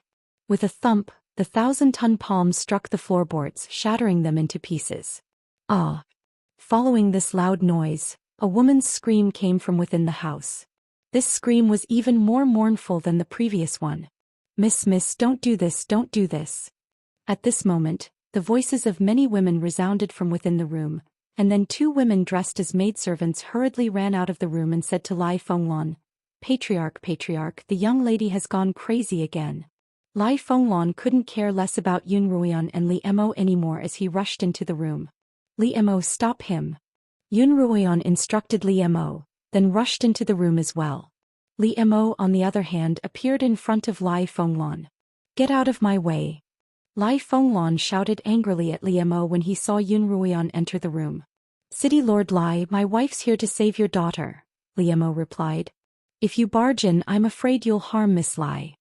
I've used most of my strength to save Yun, and you want that silly girl to save her? Don't spout nonsense. As Lai Fengluan spoke, he attacked Li Mo ferociously, while Li Mo kept Lai Fengluan at bay, not letting him step into the room. As soon as Yun Ruoyan entered the room, she saw that Lai Yun's hair was disheveled, and her entire body was bound by chains. Her youthful and beautiful face had been corroded by the aura of death, and her eyes had turned red. Her entire body was as shriveled as a ghost's. Kill me. Lai Yun screamed in pain as she struggled for her life. The black aura on her face was filling up her red eyes, and wisps of it were leaking out. Miss Lai, I'll save you right now. As Yun Ruoyan spoke, she took out the bottle that contained the ghostly aura. However, before she could open it, Lai Yun had pulled out the chains around her wrists and flung them at Yun Ruoyan's arm. Yun Ruoyan cried out in pain, and the bottle flew out of her hand, landing on the floor far behind Lai Yun. Miss, you can't go out. The maidservants tried to stop Lai Yun from struggling, but they were all knocked unconscious by the chains that she had broken free of. Lai Yun had already lost all sense of reason, and if she didn't detoxify herself soon, she would soon succumb to the effects of the corpse poison and die from it. Even a god wouldn't be able to save her. As a result, Yun Ruoyan didn't have time to stop Lai Yun. Instead, she circled behind her to retrieve the bottle. In the courtyard, Li Mo and Lai Fengluan were still locked in combat. Lai Fengluan was in a rush to escape from Mo Fengluan, and he wasn't in the mood to condense a killing blow. Even so, Li Mo found it taxing. Lai Yun, on the other hand, ran out of the room, dragging her 4 chains behind her. When Lai Fengluan saw Lai Yun's appearance, his heart ached and his anger increased, and he actually almost lost his footing. He wiped away the trickle of blood at the corner of his mouth, steadied his mind and said loudly, "We can't let Miss run out of this yard and we can't hurt Miss." "Yes." The warriors replied in unison. At this time many warriors rushed over from other places. Even Lai Sun rushed over, but he hid behind the gate of the courtyard and didn't dare to show his face.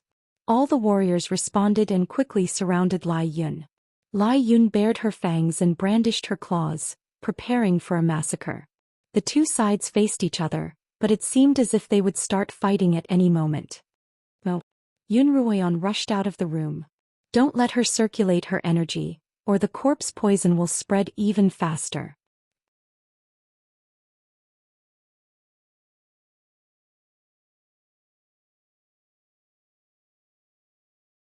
Chapter 404. Don't worry about her. Capture the mistress. Lai Fenglan didn't even look at Yun Ruoyan as he commanded. None of the warriors wielded any weapons, instead pouncing on Lai Yun with their bare fists. Yun Ruoyan's eyes widened as she watched the warriors pounce on Lai Yun. Of all the warriors she had seen, the Lai family wasn't the strongest, but they were definitely the most well-trained. All of the warriors pounced on Lai Yun at the same time, suppressing him beneath their bodies. They had thought that this would be enough to trap him, but under the influence of the corpse poison, Lai Yun's strength was unparalleled, and he actually managed to send the warriors flying. However, in this short period of time, Yun Ruoyan had already opened the bottle in her hand. A wisp of black ghostly energy seeped out of the bottle and condensed into a humanoid shape. Yun Ruoyan quickly made a series of complicated hand seals at the ghostly figure as she muttered an incantation. This was a ghost-controlling technique that she had learned from the Count of the Wind before setting off. After the ghostly figure had been reforged by a ghostly master, it was no longer under the control of a soul ring. Only the deceased ghostly master knew how to use a bottle to control a ghostly figure, but this set of hand seals and incantation could allow her to control the ghostly figure for a short period of time. A glowing red array appeared in front of Yun Ruoyan the moment she made the hand seals. When the array's light hit the ghostly figure's body, it trembled as if in extreme fear. Ghostly figure, absorb the corpse poison from Lai Yun's body. Yun Ruoyan commanded the ghostly figure through the array's power, and the ghostly figure flew toward Lai Yun. "Ghostly figure, don't you dare harm my daughter." Lai Fenglan shouted anxiously when he saw a ghostly figure flying toward Lai Yun. "City Lord Lai, in this world only this ghost can save your daughter." Yun Ruoyan shouted at Lai Fenglan. Lai Fenglan hesitated for a moment, then stepped forward to stop the ghostly figure. "Stubborn fool." Yun Ruoyan shouted, then turned to Li Mo. "Stop him." Li Mo once again began fighting with Lai Fenglan. This time Lai Fenglan was forced to retreat again and again. He wasn't Li Mo's match at all and he was quickly restrained. As Lai Fenglan watched the ghostly figure slowly approach her daughter, her hands tightly clenched into fists. When Lai Yun saw the ghost, she was terrified. She screamed and tried to run, but Yun Ruoyan rushed forward and stepped on the chains that were still attached to Lai Yun's legs. Caught off guard, Lai Yun fell to the ground. Yun Ruoyan then pulled on the chains that bound his wrists, and he was able to stand up with her help. "Gui Mei, what are you waiting for?"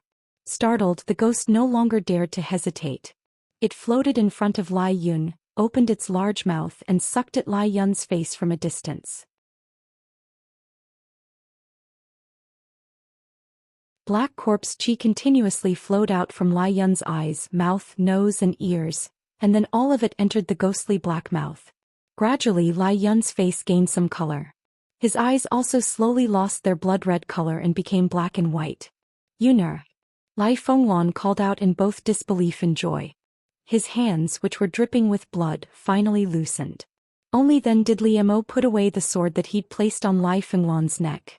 The ghostly figure took 6 whole hours, until the sun was up, to completely absorb the corpse chi that had been lingering on Lai Yun's body for nearly a year.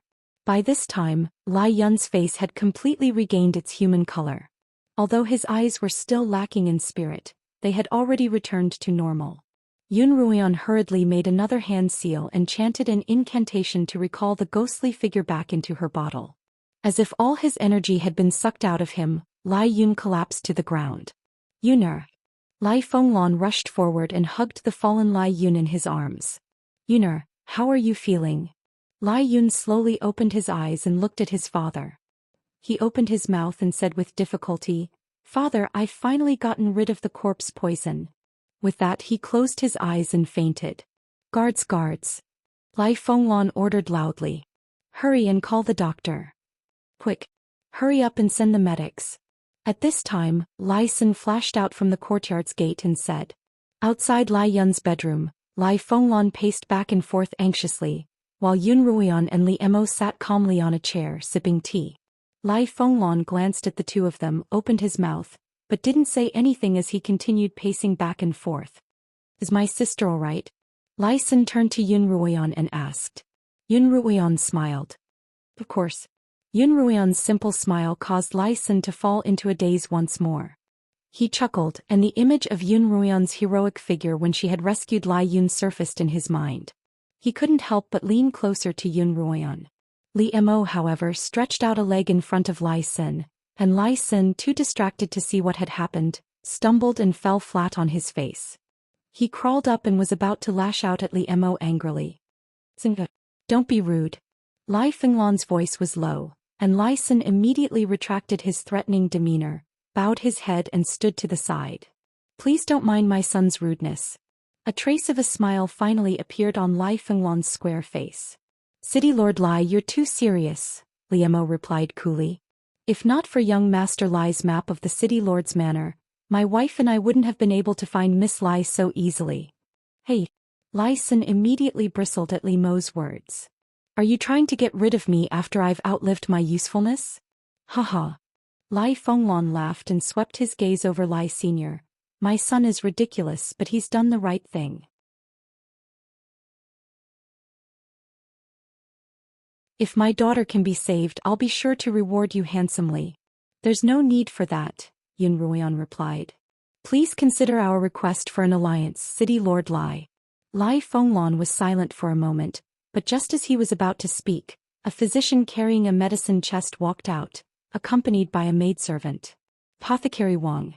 When Lai Fenglan saw the elder, he hurriedly walked up to him and asked, "How's my daughter?" "Congratulations, City Lord Lai." The elder smiled. "The poison in Miss Lai's body has been completely purged, and she'll be back to normal after a little rest." "That's wonderful, wonderful!" Lai Fenglan exclaimed excitedly. "City Lord Lai." Yun Ruoyan stood up from her chair. "Since Miss Lai has recovered, may I know of our request for an alliance?" "Oh, my daughter has just shown some improvement. You two can rest in the manor for a while. We can discuss other matters later." Lai Fenglan said to Lai Xin, "Prepare the best guest rooms for these two honored guests and treat them well." Lai Fenglan walked into the inner chambers. "City Lord Lai." Yun Ruoyan was about to follow him in, but Li Mo pulled her back from behind. Don't be in such a hurry." Yun Ruoyan and Li Mo were arranged to stay in a rather luxurious guest room, and they were entertained with fine wine and fine dishes for a full 2 days. However, Lai Fenglan was nowhere to be seen, and only Lai Xin came every day. "Young City Lord Lai, does the City Lord still not have time to see us today?" Yun Ruoyan finally couldn't help but ask Lai Sr. "My sister has just recovered and her body is still very weak. Father has been infusing her with spiritual energy every day for the past 2 days," Lai Xin replied. "I'm definitely not neglecting the two of you. After a few days, Father will surely have a good discussion with the two of you." When Yun Ruoyan and Li Mo heard that there was nothing wrong with Lai Sen's words, they waited patiently. Over the past few days, had delivered 2 letters from Lin Qingchen, describing the situation between the Wind City and Thunderbolt City. The 2 cities had now publicly shed all pretenses of cordiality. 2 days after the two of them left, Thunderbolt City openly sent out a team of warriors to occupy a small city on the border of the 2 cities that belonged to Wind City. They then swiftly swept through the other 2 small cities, burning, killing and looting. Yun Ruoyan could still wait before receiving this letter, but after reading it she began to grow anxious. Although Li Mo didn't seem anxious on the surface, it was impossible for him not to be anxious at all. Originally, the two of them had wanted to use Lai Yun's antidote as a condition to coerce Lai Fenglan into agreeing to the alliance, but the actual situation was too urgent. Yun Ruoyan had no choice but to detoxify Lai Yun first. This way she wouldn't be able to coerce Lai Fenglan into agreeing to the alliance.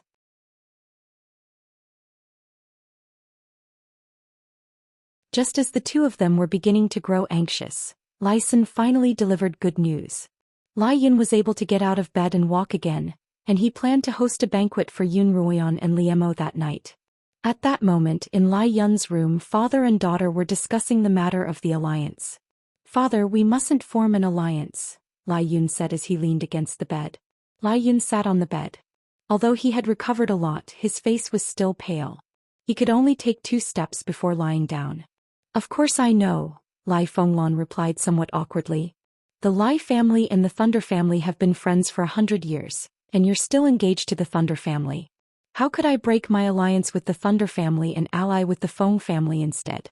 However, they've saved your life, and rejecting them directly would leave the Lai family with a reputation of being ungrateful." "In that case, let me do the talking," Lai Yun replied. "My life was saved by them, so whether or not I can satisfy their request, I should be the one to respond." "That's fine," Lai Fenglan replied. "At least they're polite enough to not make things difficult for you." "Father." Lai Yun looked at Lai Fenglan and called out. "What's the matter?" "I've been in a daze lately, and I don't know if anyone from the other families has come to visit me." "Tell me and I'll return their greetings one by one," Lai Yun replied softly. "Umph," Lai Fenglan replied angrily. "You want to ask if that brat from the Lai family has come to visit you?" Lai Yun didn't reply, but his head lowered even further. "It's fine if you don't mention that brat, but I get angry when you do," Lai Fenglan continued. "He only came to see you twice when you were first poisoned, and then he disappeared. When Sinner returned from the darkest reaches, he said that he'd seen that brat at the tournament of 7 cities, and that he had the time to watch the tournament but not to visit you."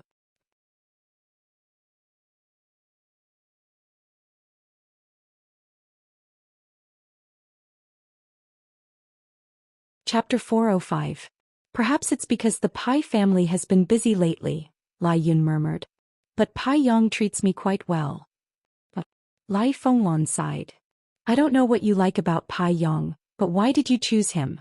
Isn't his brother, Pai Batian, 100 times stronger than him?" "Father," Lai Yun began to grow impatient. "All right, I'll get someone to prepare a banquet." Lai Fenglan stopped the conversation when he saw his daughter's impatience. That night Yun Ruoyan and Liemo were invited to the banquet hall. After a round of pleasantries and a sparring match, Yun Ruoyan once again requested an alliance with Lai Fenglan. Lai Fenglan sipped his cup of wine without making a sound. "City Lord Lai," Liemo began. Liemo spoke up. "No matter what the Piao family promises you, the Feng family can promise you anything, even more than the Piao family." "To tell you the truth," Lai Yun began, "I've been betrothed to the Pai family's second son, Pai Yong, since I was a child, so I really can't betray them and marry you. However, the two of you have saved my life, and if we ever meet on the battlefield, I can't repay your kindness with enmity. As a result, my father and I have decided that the Lai family will remain neutral." As soon as Lai Yun said this, not only Yun Ruoyan and Liemo, but even Lai Fenglan and Lai Sun looked at Lai Yun in surprise. This decision to not help either side had been suddenly proposed by Lai Yun, and he hadn't discussed it with his father beforehand. Both Liemo and Yun Ruoyan could see this. Liemo turned to Lai Fenglan and asked, "City Lord Lai, do you agree?" "I agree." After a moment's hesitation, Lai Fenglan finally made up his mind. Yun Ruoyan and Liemo glanced at each other. It was indeed impossible to win him over to their side, and neither of them could help the other. Both of them nodded imperceptibly. "All right, since both you and Miss Yun have agreed, we won't force you to do anything against your will," Liemo began. "Now that this matter is settled, we won't disturb you any further. We'll leave early tomorrow morning and we'll bid you farewell." Yun Ruoyan toasted each of the Lai family members with a cup of wine. After the banquet, the two of them had just returned to the guest room when they saw Murphy standing on the window. Its head was stuck in the feathers and it was sleeping soundly. It seemed like it had been there for a while. Murphy had been by Lin Qingchen's side ever since it was healed by her. It also liked Lin Qingchen's care very much. Other than occasionally delivering letters, it spent most of its time with her. The two of them did not wake Murphy up with a loud noise. Instead, they walked to its side and removed the small letter container from its leg. Liemo opened the letter and read it with Yun Ruoyan. The more they read, the deeper their frowns became. This letter was written by Feng Yenyang.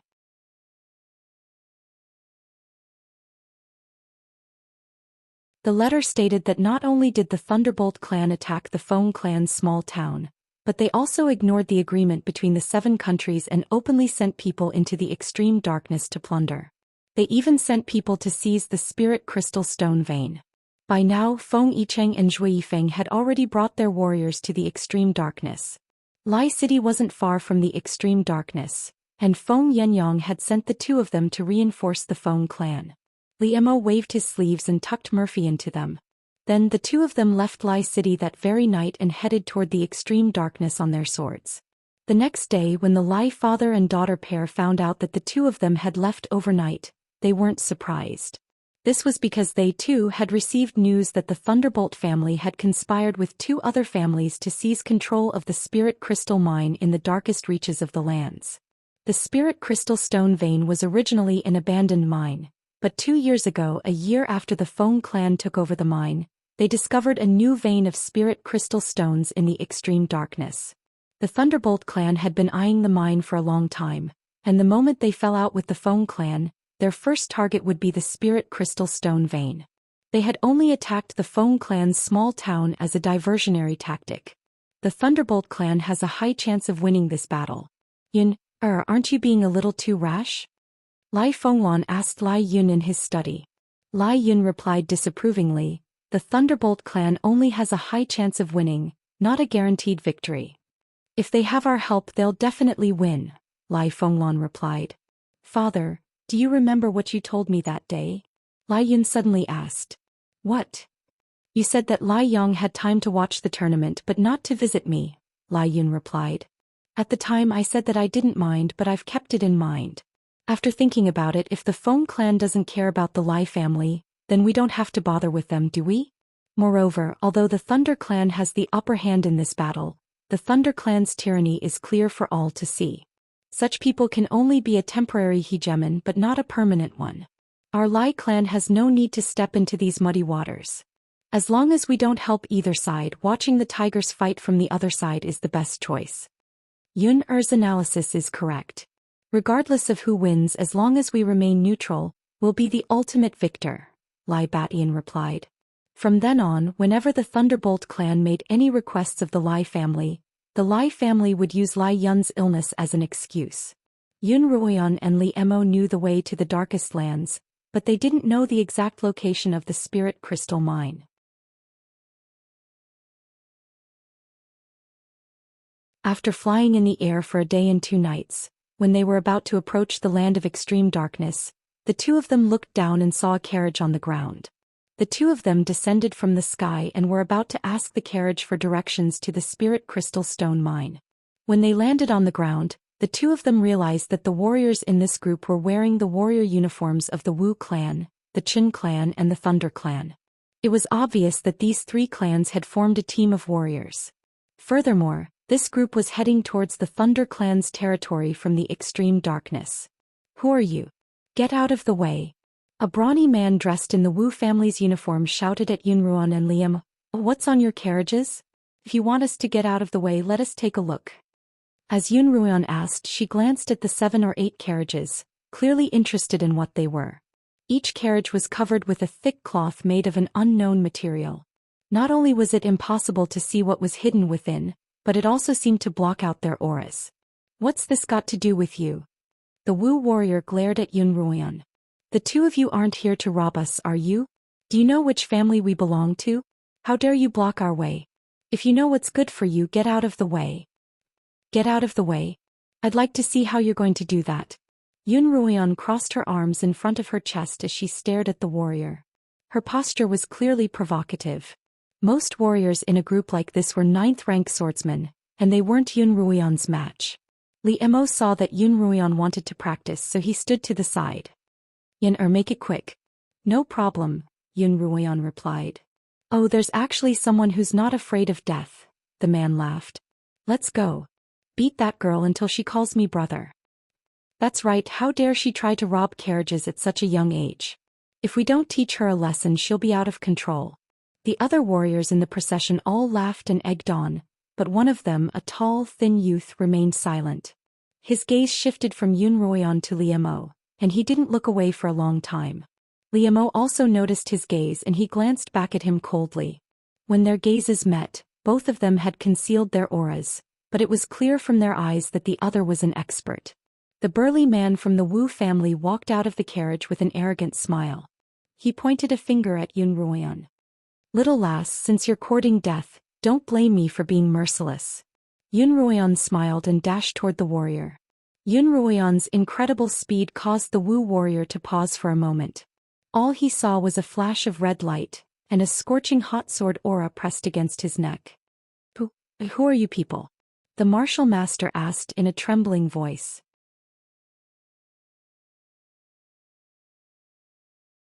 He had been subdued by Yun Ruoyan in the span of a breath, and by the time he reacted, Yun Ruoyan's scarlet eye sword was pressed against his neck. The heat from the sword's edge had scorched the hairs on his neck into fine ash. "Who we are is none of your business," Yun Ruoyan replied. "I just want to know what's in your carriages." As Yun Ruoyan spoke, she brought the scarlet eye sword closer to the warrior's neck, and the scorching hot sword aura quickly scorched a part of his neck. "Ouch!" the warrior cried out in pain.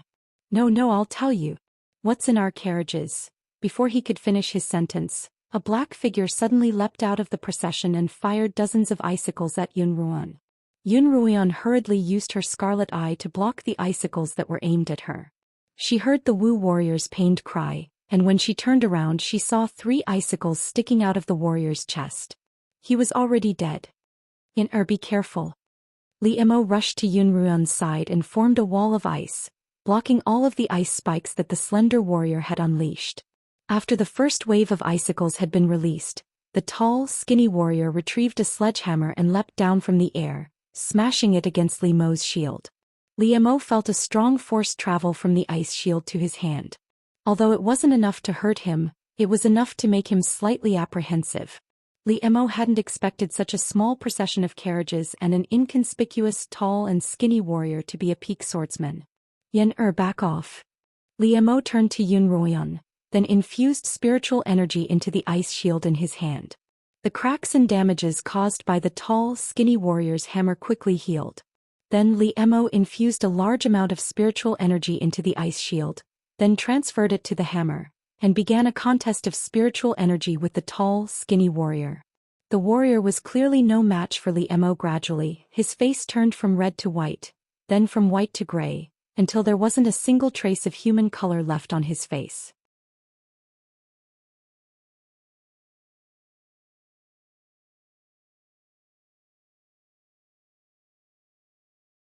Chapter 406. Liemo continued to increase the intensity of his spiritual energy, and the lanky man finally couldn't hold on any longer and spat out a mouthful of blood.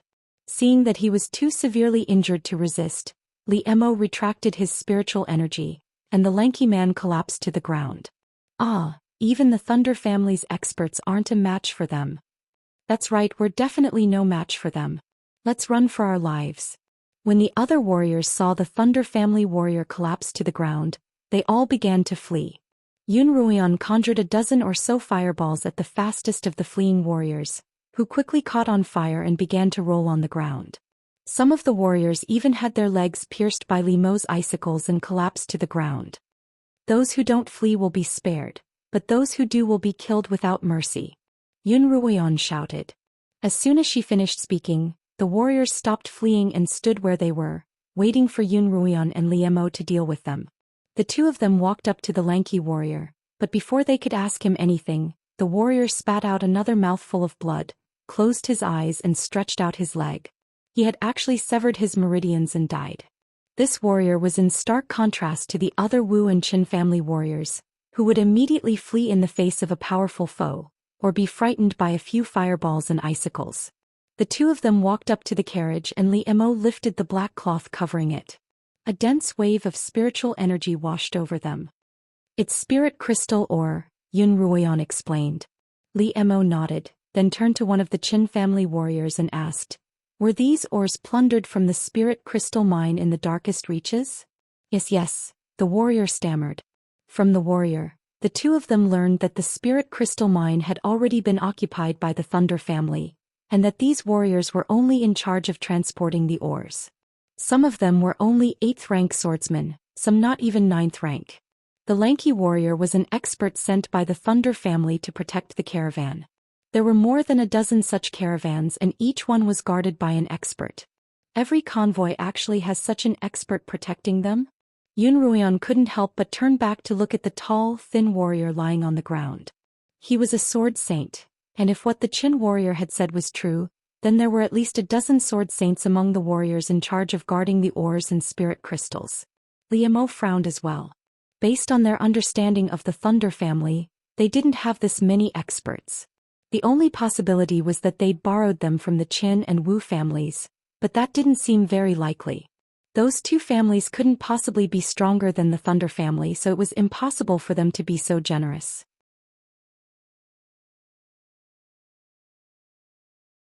According to the time stated in the letter, Feng Yicheng and Zhou Yifeng should have already arrived with their men, Li Mo replied. We'll find out the details when we get there.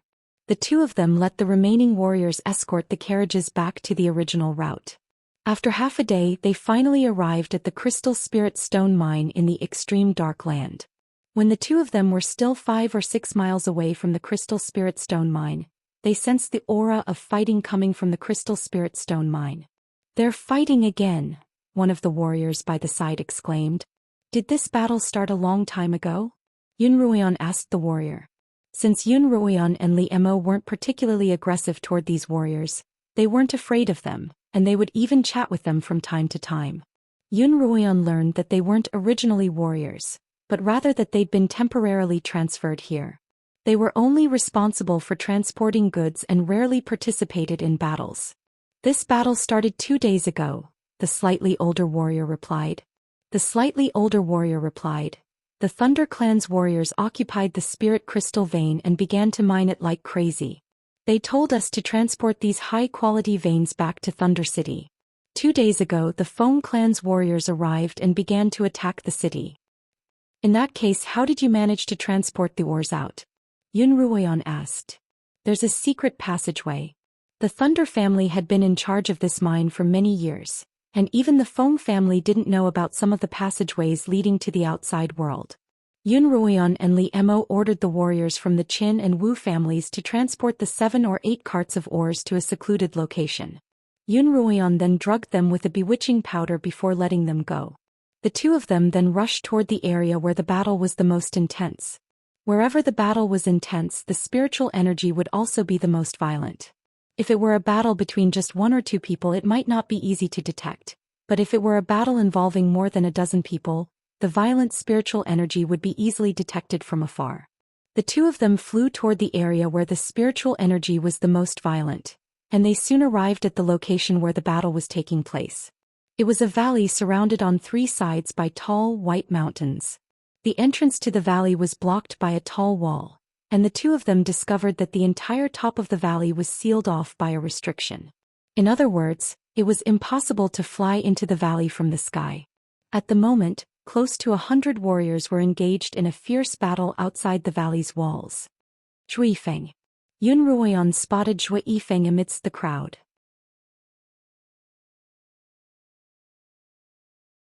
His long, black whip danced like a dragon, sending all the spiritual energy attacks and physical attacks flying. Yun Ruian couldn't help but be shocked by the power of his whip. How had Zhou Yifeng's cultivation and offensive prowess reached such a level without her even realizing it? Li Mo glanced coolly at Zhou Yifeng before finding Feng Yicheng amidst the crowd.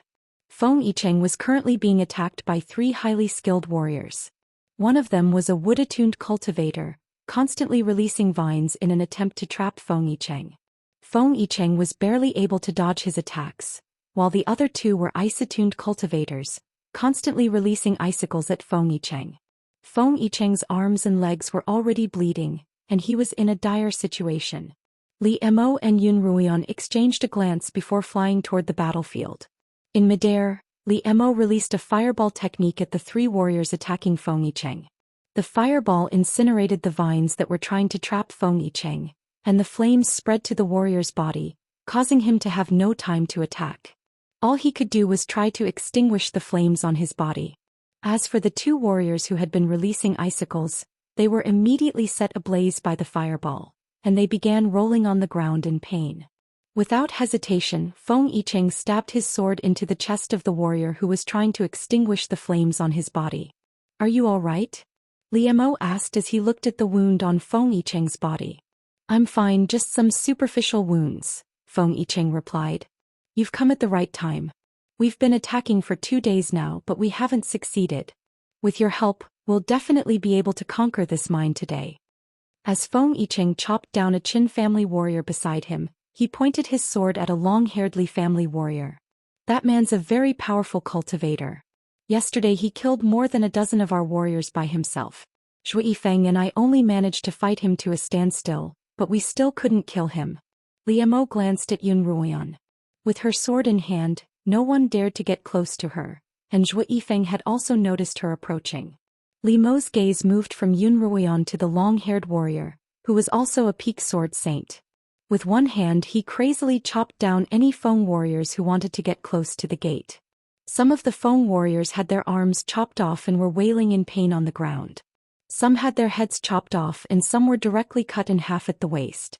The warrior's other hand continuously released fireballs and threw them at the Feng clan's warriors who were fighting in the distance. Once the fireballs touched the bodies of the Feng clan's warriors, they quickly spread to their entire bodies. From the power of his fireballs, Li Mo could tell that he was on the verge of breaking through to second rank.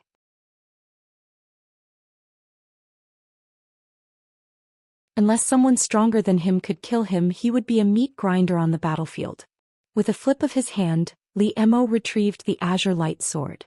With a flash of green light beneath his feet, he flew toward the long-haired warrior. The azure light sword carried a fierce offensive and violent spiritual energy as it was raised high by Li Mo, slashing down on the warrior's head. Li Mo's attack was fast and ferocious, and the long-haired warrior reacted quickly enough to block Li Mo's fatal blow with his saber. But how could the warrior's sword be a match for Li Mo's azure light sword? His cultivation was also lower than Li Mo's, and with a loud clang, Li Mo's azure light sword sliced through the warrior's head. Then Li Mo's azure light sword sliced through the warrior's head as easily as cutting through tofu. With the death of this warrior, the combat strength of the Thunderclap clan dropped by half, and the Feng clan quickly gained the upper hand. When Li Mo returned to Yun Ruoyan's side, he glanced at Zhou Yifeng, who happened to turn his head and look straight at Li Mo. Li Mo felt that Zhou Yifeng's gaze was cold, sinister, and a little strange. But by the time he wanted to take a closer look, Zhou Yifeng had already chased after the fleeing warriors of the Li family. With a bang, the gate was kicked open and the Feng warriors swarmed into the mine. "Li Mo, let's go as well." Yun Ruoyan turned to look at Li Mo, who was looking at the crowd from afar, deep in thought. "Li Mo." Yun Ruoyan called out once more, bringing him back to his senses. "Let's go in as well." Yun Ruoyan grabbed Li Mo's hand and followed the warriors into the mine. After nearly 3 days of battle and the loss of nearly 100 warriors, the Feng family finally managed to reclaim the spirit crystal mine, but they found that the entire mine had been emptied.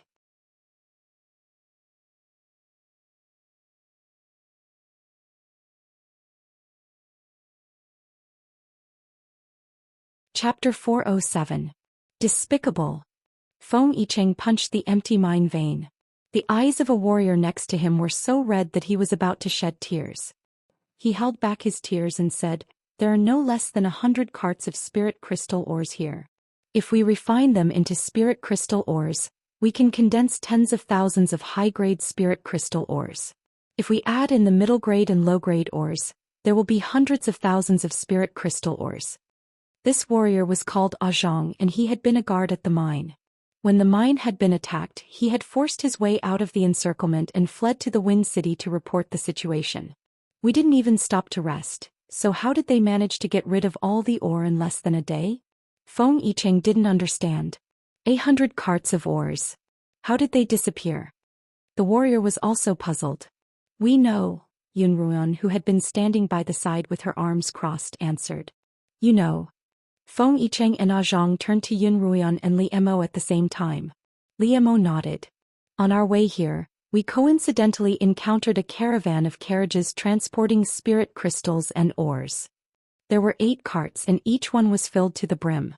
Yun Ruoyan continued. "From the warrior in charge of escorting the caravan, we learned that the ore was being transported from here, and that the destination was the Lei family.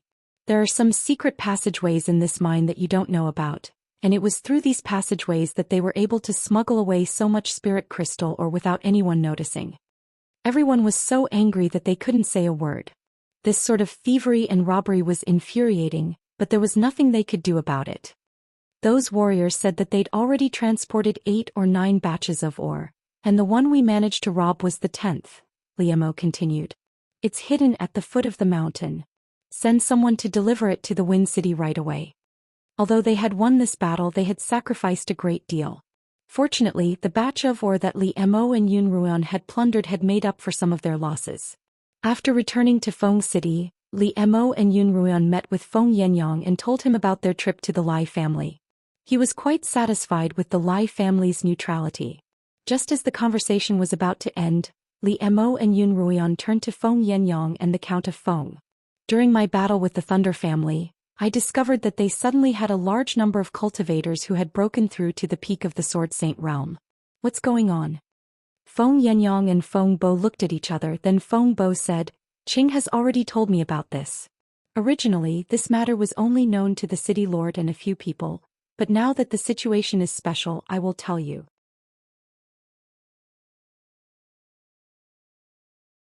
With Feng Yenyang's approval, Feng Bo told Liemo and Yunruan that each of the 7 major cities on the Heiyuan continent had its own secret warrior corps. The warriors in this corps were all talented children selected from a young age, trained by specialized personnel, and fed with large amounts of spirit crystals. Under normal circumstances, they would be able to reach the peak of the Sword Saint realm by the time they reached adulthood. These warriors were the family's secret weapon. Normally, the patriarch would only use them in times of life and death. Feng Bo and Feng Yenyang didn't expect the Thunder clan to bring out their secret warriors so quickly.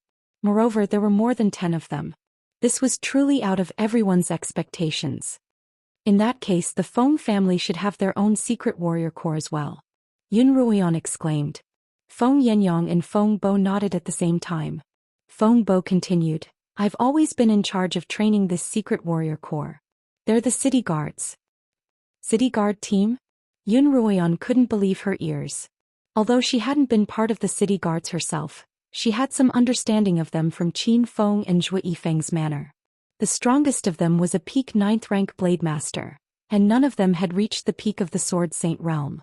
Yunruan felt that she had either misheard or that Feng Bo was joking. Although the Thunder family was a dominant family for a long time, the Feng family had caught up to them.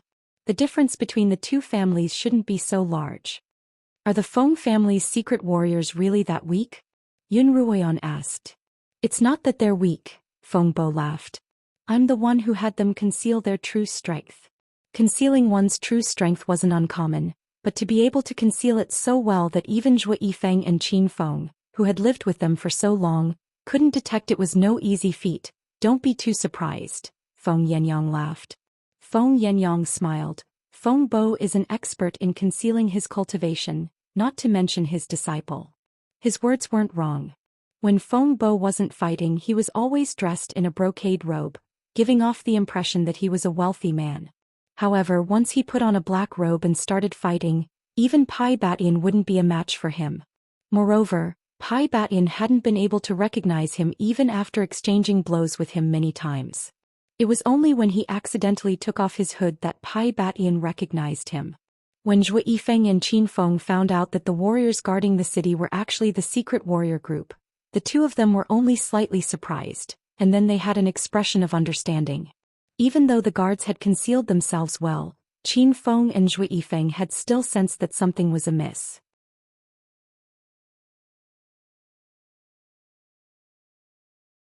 However, the two of them were only temporary members, and the guards didn't seem to have any ill intentions towards them.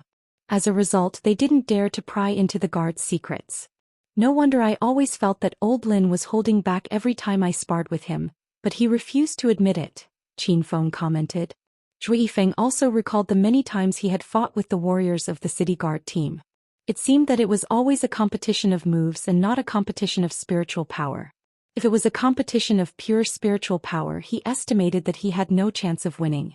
This time, the Thunderbolt clan took advantage of the Feng clan and finally stopped for a while. However, the Feng clan had learned their lesson and began to actively prepare for the next phase of the attack. During this period of time, the artistic team was also summoned back. Feng Yenyang personally met them and praised them greatly. Before the real battle began, the artistic team helped the Feng clan win over nearly 100 minor clans. At this moment, they were still active in the cities of the Thunderclap, Wu and Qin clans in order to win over these minor clans. Although these small clans didn't seem to be of much use at the moment, as time passed, they would become more and more useful. Feng Yenyang firmly believed in this. However, being active in a local faction was a very dangerous thing to do. Feng Yenyang gave them a choice. If they were willing to stay, the Feng clan would provide them with lifelong protection. However, Auntie Hong, Hoodlum, and Little Qing all rejected Feng Yenyang's good intentions. Yun Ruoyan tried to persuade them to stay, but Auntie Hong told her that if they didn't completely destroy the Thunderbolt clan, not only would their conscience not be at peace, but the Feng clan would also be in danger of being swallowed up. If the Feng clan were to lose this battle, how could they possibly protect them? Thus, the artistic team set off once more, starting a new journey that belonged to them. On the day that Auntie Hong and the others left, Feng Yiqing also left. He rode a horse and accompanied Auntie Hong's carriage for a very long time. When he returned, his face was flushed and he was in high spirits. Yun Ruoyan was curious and asked him if something good had happened, but Feng Yiqing smiled and didn't answer. Later, Yun Ruoyan learned from Li Mo that Feng Yiqing had proposed to Auntie Hong, and that she had agreed to his request. As long as he didn't mind her status, she would return to marry him on the day the Thunderbolt clan was destroyed. Yun Ruoyan was drinking with Li Mo in their courtyard. Yun Ruoyan smiled and raised the flask to Li Mo. For Auntie Hong's happiness, we must destroy the Thunderbolt clan. Yun Ruoyan tilted her head back and drank all the wine in the flask. Her body began to sway. Li Mo couldn't help but laugh at her adorable appearance. He stood up and hugged Yun Ruoyan.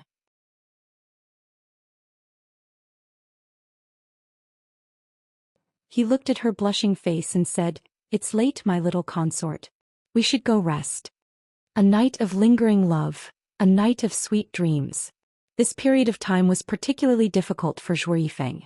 As the demonic spirit in his body grew stronger, he found that he was losing control of it, especially during battles. Zhou Yifeng didn't want to kill his opponent, but the demonic spirit suddenly took control of him and killed his opponent, who already had no strength to even truss a chicken. If this had only happened on the battlefield with the Thunderbolt clan, it wouldn't have been a big deal. But there was one time when Zhou Yifeng was competing with one of the city guards who was on good terms with him. As the battle grew more and more intense, Zhou Yifeng gradually lost control of himself and killed his opponent.